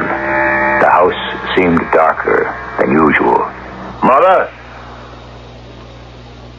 Mother, where are you? Here, Roy. Hello, Mother. Hello, son. Aren't you surprised to see me? Yes, I am. I'm very surprised, Roy, but I'm trying very hard to appear calm and... And what? not do anything which might excite you. Oh. Am I excitable, Mother? Yes, you know you are, son. Sit down. I think I'd rather stand. Funny, isn't it? Son comes home after so many years. How many? I don't even remember. 5 years, Roy. 5. Comes home and he and his mother are only able to make small talk. How are you? Hello. Sit down. No, thanks, I'll stand. Oh, Mother. Mother. Well, put your bundle down at least. What is it you've got wrapped up in that newspaper? A present. How do you like it? Oh, how very thoughtful of you. Now put them down over there by the fireplace. They're quite valuable, I was told. Old American fire tongs. I'm sure they are, but you don't have to keep holding them because they're valuable, do you? Put them down and come sit here by me. You're standing, Mother. When you sit, I'll sit. No. Remain standing. That's the way I last saw you, standing in the doorway, waving to me as if I were just going somewhere, like taking Hamlet on tour, when they took me away. We all hoped that it wouldn't be for so long. You don't act surprised, Mother. To see you here. Yes, I'm very surprised. I said so. I'm just trying to keep calm. Trying to keep calm. And what is there about the presence of your son in our old house that would make you uneasy, Mother? Would it be... could it be because you had him committed to an institution, and behold, he appears to have escaped? Roy, I wasn't the only one. Everybody felt you needed help. Now, we put you in Hilltop to protect you from yourself. I know you did, dearest Gertrude. Mother. Queen. Murderess. I know you did. Put him away. He knows too much. Roy, listen to me. You have so much wonderful imagination. Yes, Queen Gertrude. I am not Queen Gertrude. I am Gertrude Rayburn, your mother, not Hamlet's mother. The name is the same, Gertrude. You must be the queen. You've always been able to project yourself completely into any world you chose. Yes, Roy, that's what made you the extraordinary actor you were. Were, she says. Listen to the woman. Are, not were. I'm still. I can still can play any part they give me. And you will, Roy. But the treatment takes time. Time. 2 years, 5 years, 7. Whatever the doctors tell us. Are you here alone? Yes. Where is he? Who? You know who. The man you married in such haste. My stepfather. My uncle. Where is he? Out? He's not here. I know it upsets you, Roy, so let's not talk about your uncle. Upsets me? Why should he want to upset me? Because he's your father's brother. And when I married him... Roy, please. Let's not go into it. I don't want it to start up all over again. How did you get away from Hilltop? Walked out, Your Majesty, on my 2 feet. You are the queen, your husband's brother's wife. And, would it were not so, you are my mother. Roy, please. Why are you taking that mirror off the wall? Come and sit you down. You shall not budge. You're twisting my arm. You're hurting me, Roy. I'll it. You go not till I set you up a glass where you may see the innermost part of you. Roy, son, listen to me. Your father died a natural death. He was not killed. He was sick, and no one could save him. And yes, after a time, a long time, I did marry John, your Uncle John, his brother. But that happened. I am not a queen. Your father was no king, and your uncle is no villain. Repent what's past, avoid what is to come. Oh, my dear son, you're breaking my heart. What am I going to do? Let me stay with you, Mother. Oh, no, I can't. Why? My uncle? No. I'm not up to taking care of you. When does he get home? Who? Your husband. My uncle. I don't know exactly. Will he be late? It's quite late already. Well, he may not get back tonight. Business... Not till morning. How very fortunate. What do you mean? I'd like him to be the first to discover your body. What? Oh, Roy. Your poor mind. You believe I'm mad? No, dear Mother. It is not madness. I'm very tired. I want you to sit down in that armchair, Mother, facing the fireplace. Sit! That's better. I want you to look into the fireplace and remember your sins. What are you going to do? What happened to all the broken furniture, Mother? I had most of it mended. You're lying. There never was any broken furniture. You told them that, so they put me away. The doctor saw the broken furniture, Roy. I don't like talking to you with you behind me. Can't I turn around? No. Face the cold and empty fireplace. I'm sure you didn't mean to destroy things. That's why you had me declared unbalanced, mentally incompetent. Because I didn't mean it. No. Put down those fire tongs, Roy. Think. Don't do something you'll regret until you die. You should have thought of that before you helped my father die. It's not so. Roy, by all that's holy, I swear to you, your father was too sick to live, no matter what was done for him. How can you think I had anything to do with it? You always liked Uncle John. From the very beginning.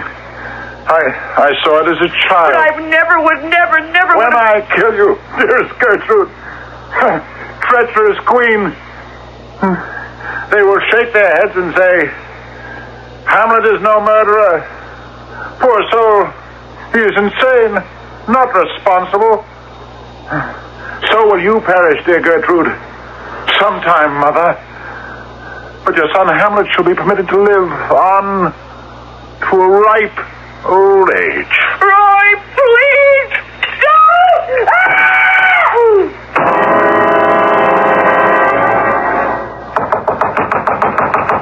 Open up, Roy, or we'll break down the door. What? We know you're in there. Who is it? Come on, Roy. Open the door. Okay, Jim, Bob, you too, Michael. Give us a hand. 1, 2, 3. Stand up to everyone. He's here. In here. Gee, I'm sorry, Mr. Raymond. The police. Hello, Michael. I didn't know you were one of the white coats. I thought you drove a taxi. Come along, Roy. It's time to go home. Haven't we met before? In Central Park? Jim, Bob, in here. No. Who are these gentlemen dressed in white? Now, Roy, I want you to go along with these two gentlemen. You are an officer of the law, aren't you? We met this morning, did we not? Yes, we did. Twice. I asked because I want to talk for the record. You know I killed her. Was that wrong of me? I killed her just now. I'm sorry to hear that, Roy. Will she get a good burial? I'm sure she will. Oh no. I I can't. I can't go like this back to the hospital. You see, I'm not insane at all. Not one bit. What happened was she had me committed because I knew about her and my uncle, and she didn't want me to say anything. Do you understand? So I had to kill her. I had to. It was only justice. My life or hers. Do you understand?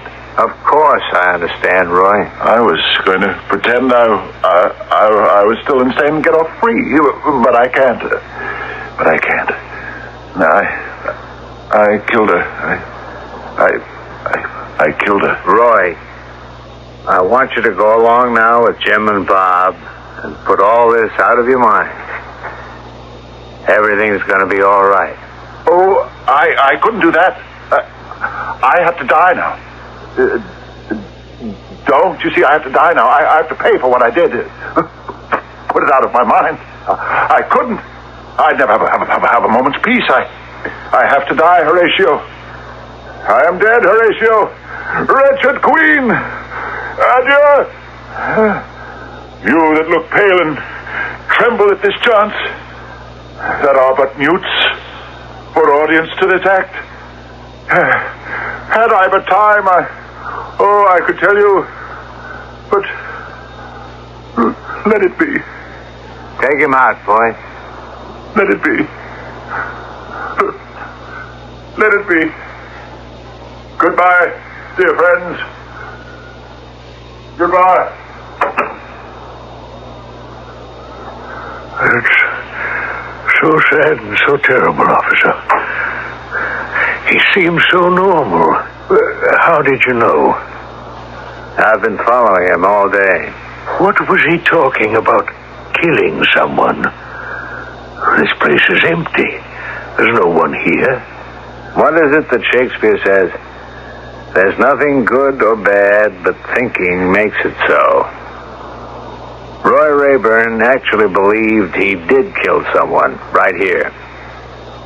And you can see those fire tongs made quite a few dents in the back of that armchair.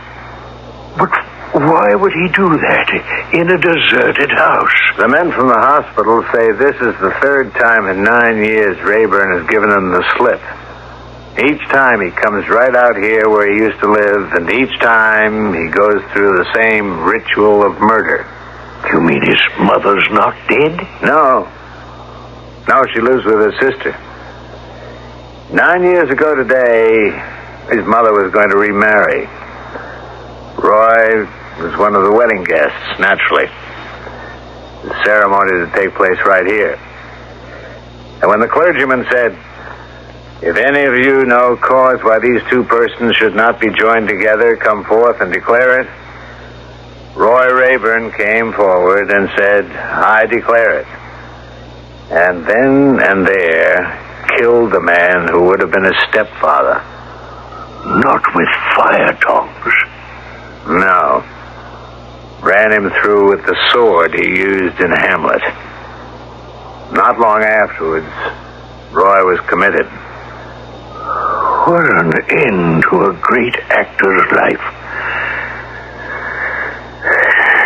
Can we go back now, officer? My dispatcher will start getting worried.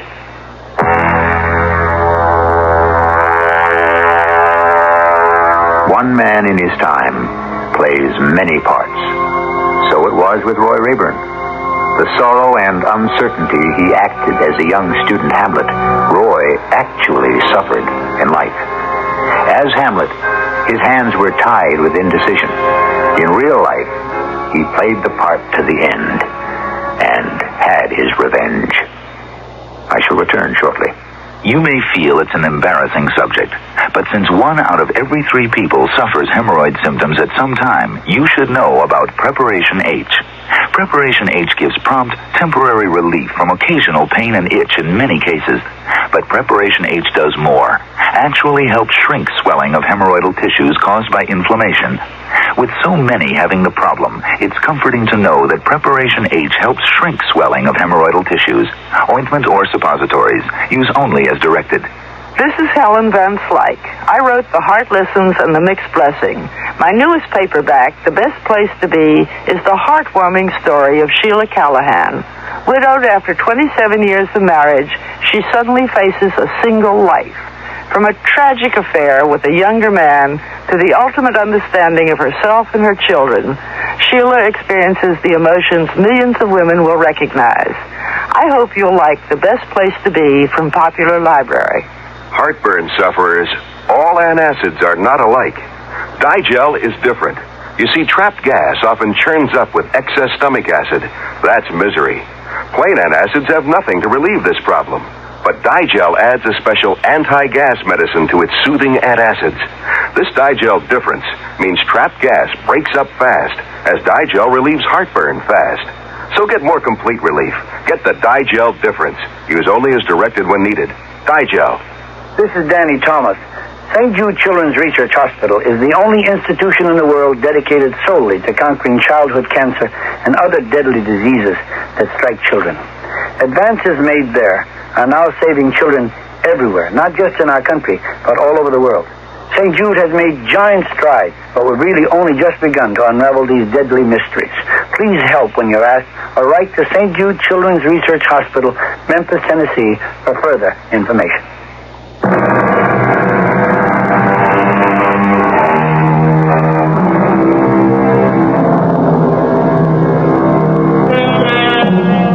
What is that fine line between art and life, make-believe and reality, between fact and dream, truth and nightmare?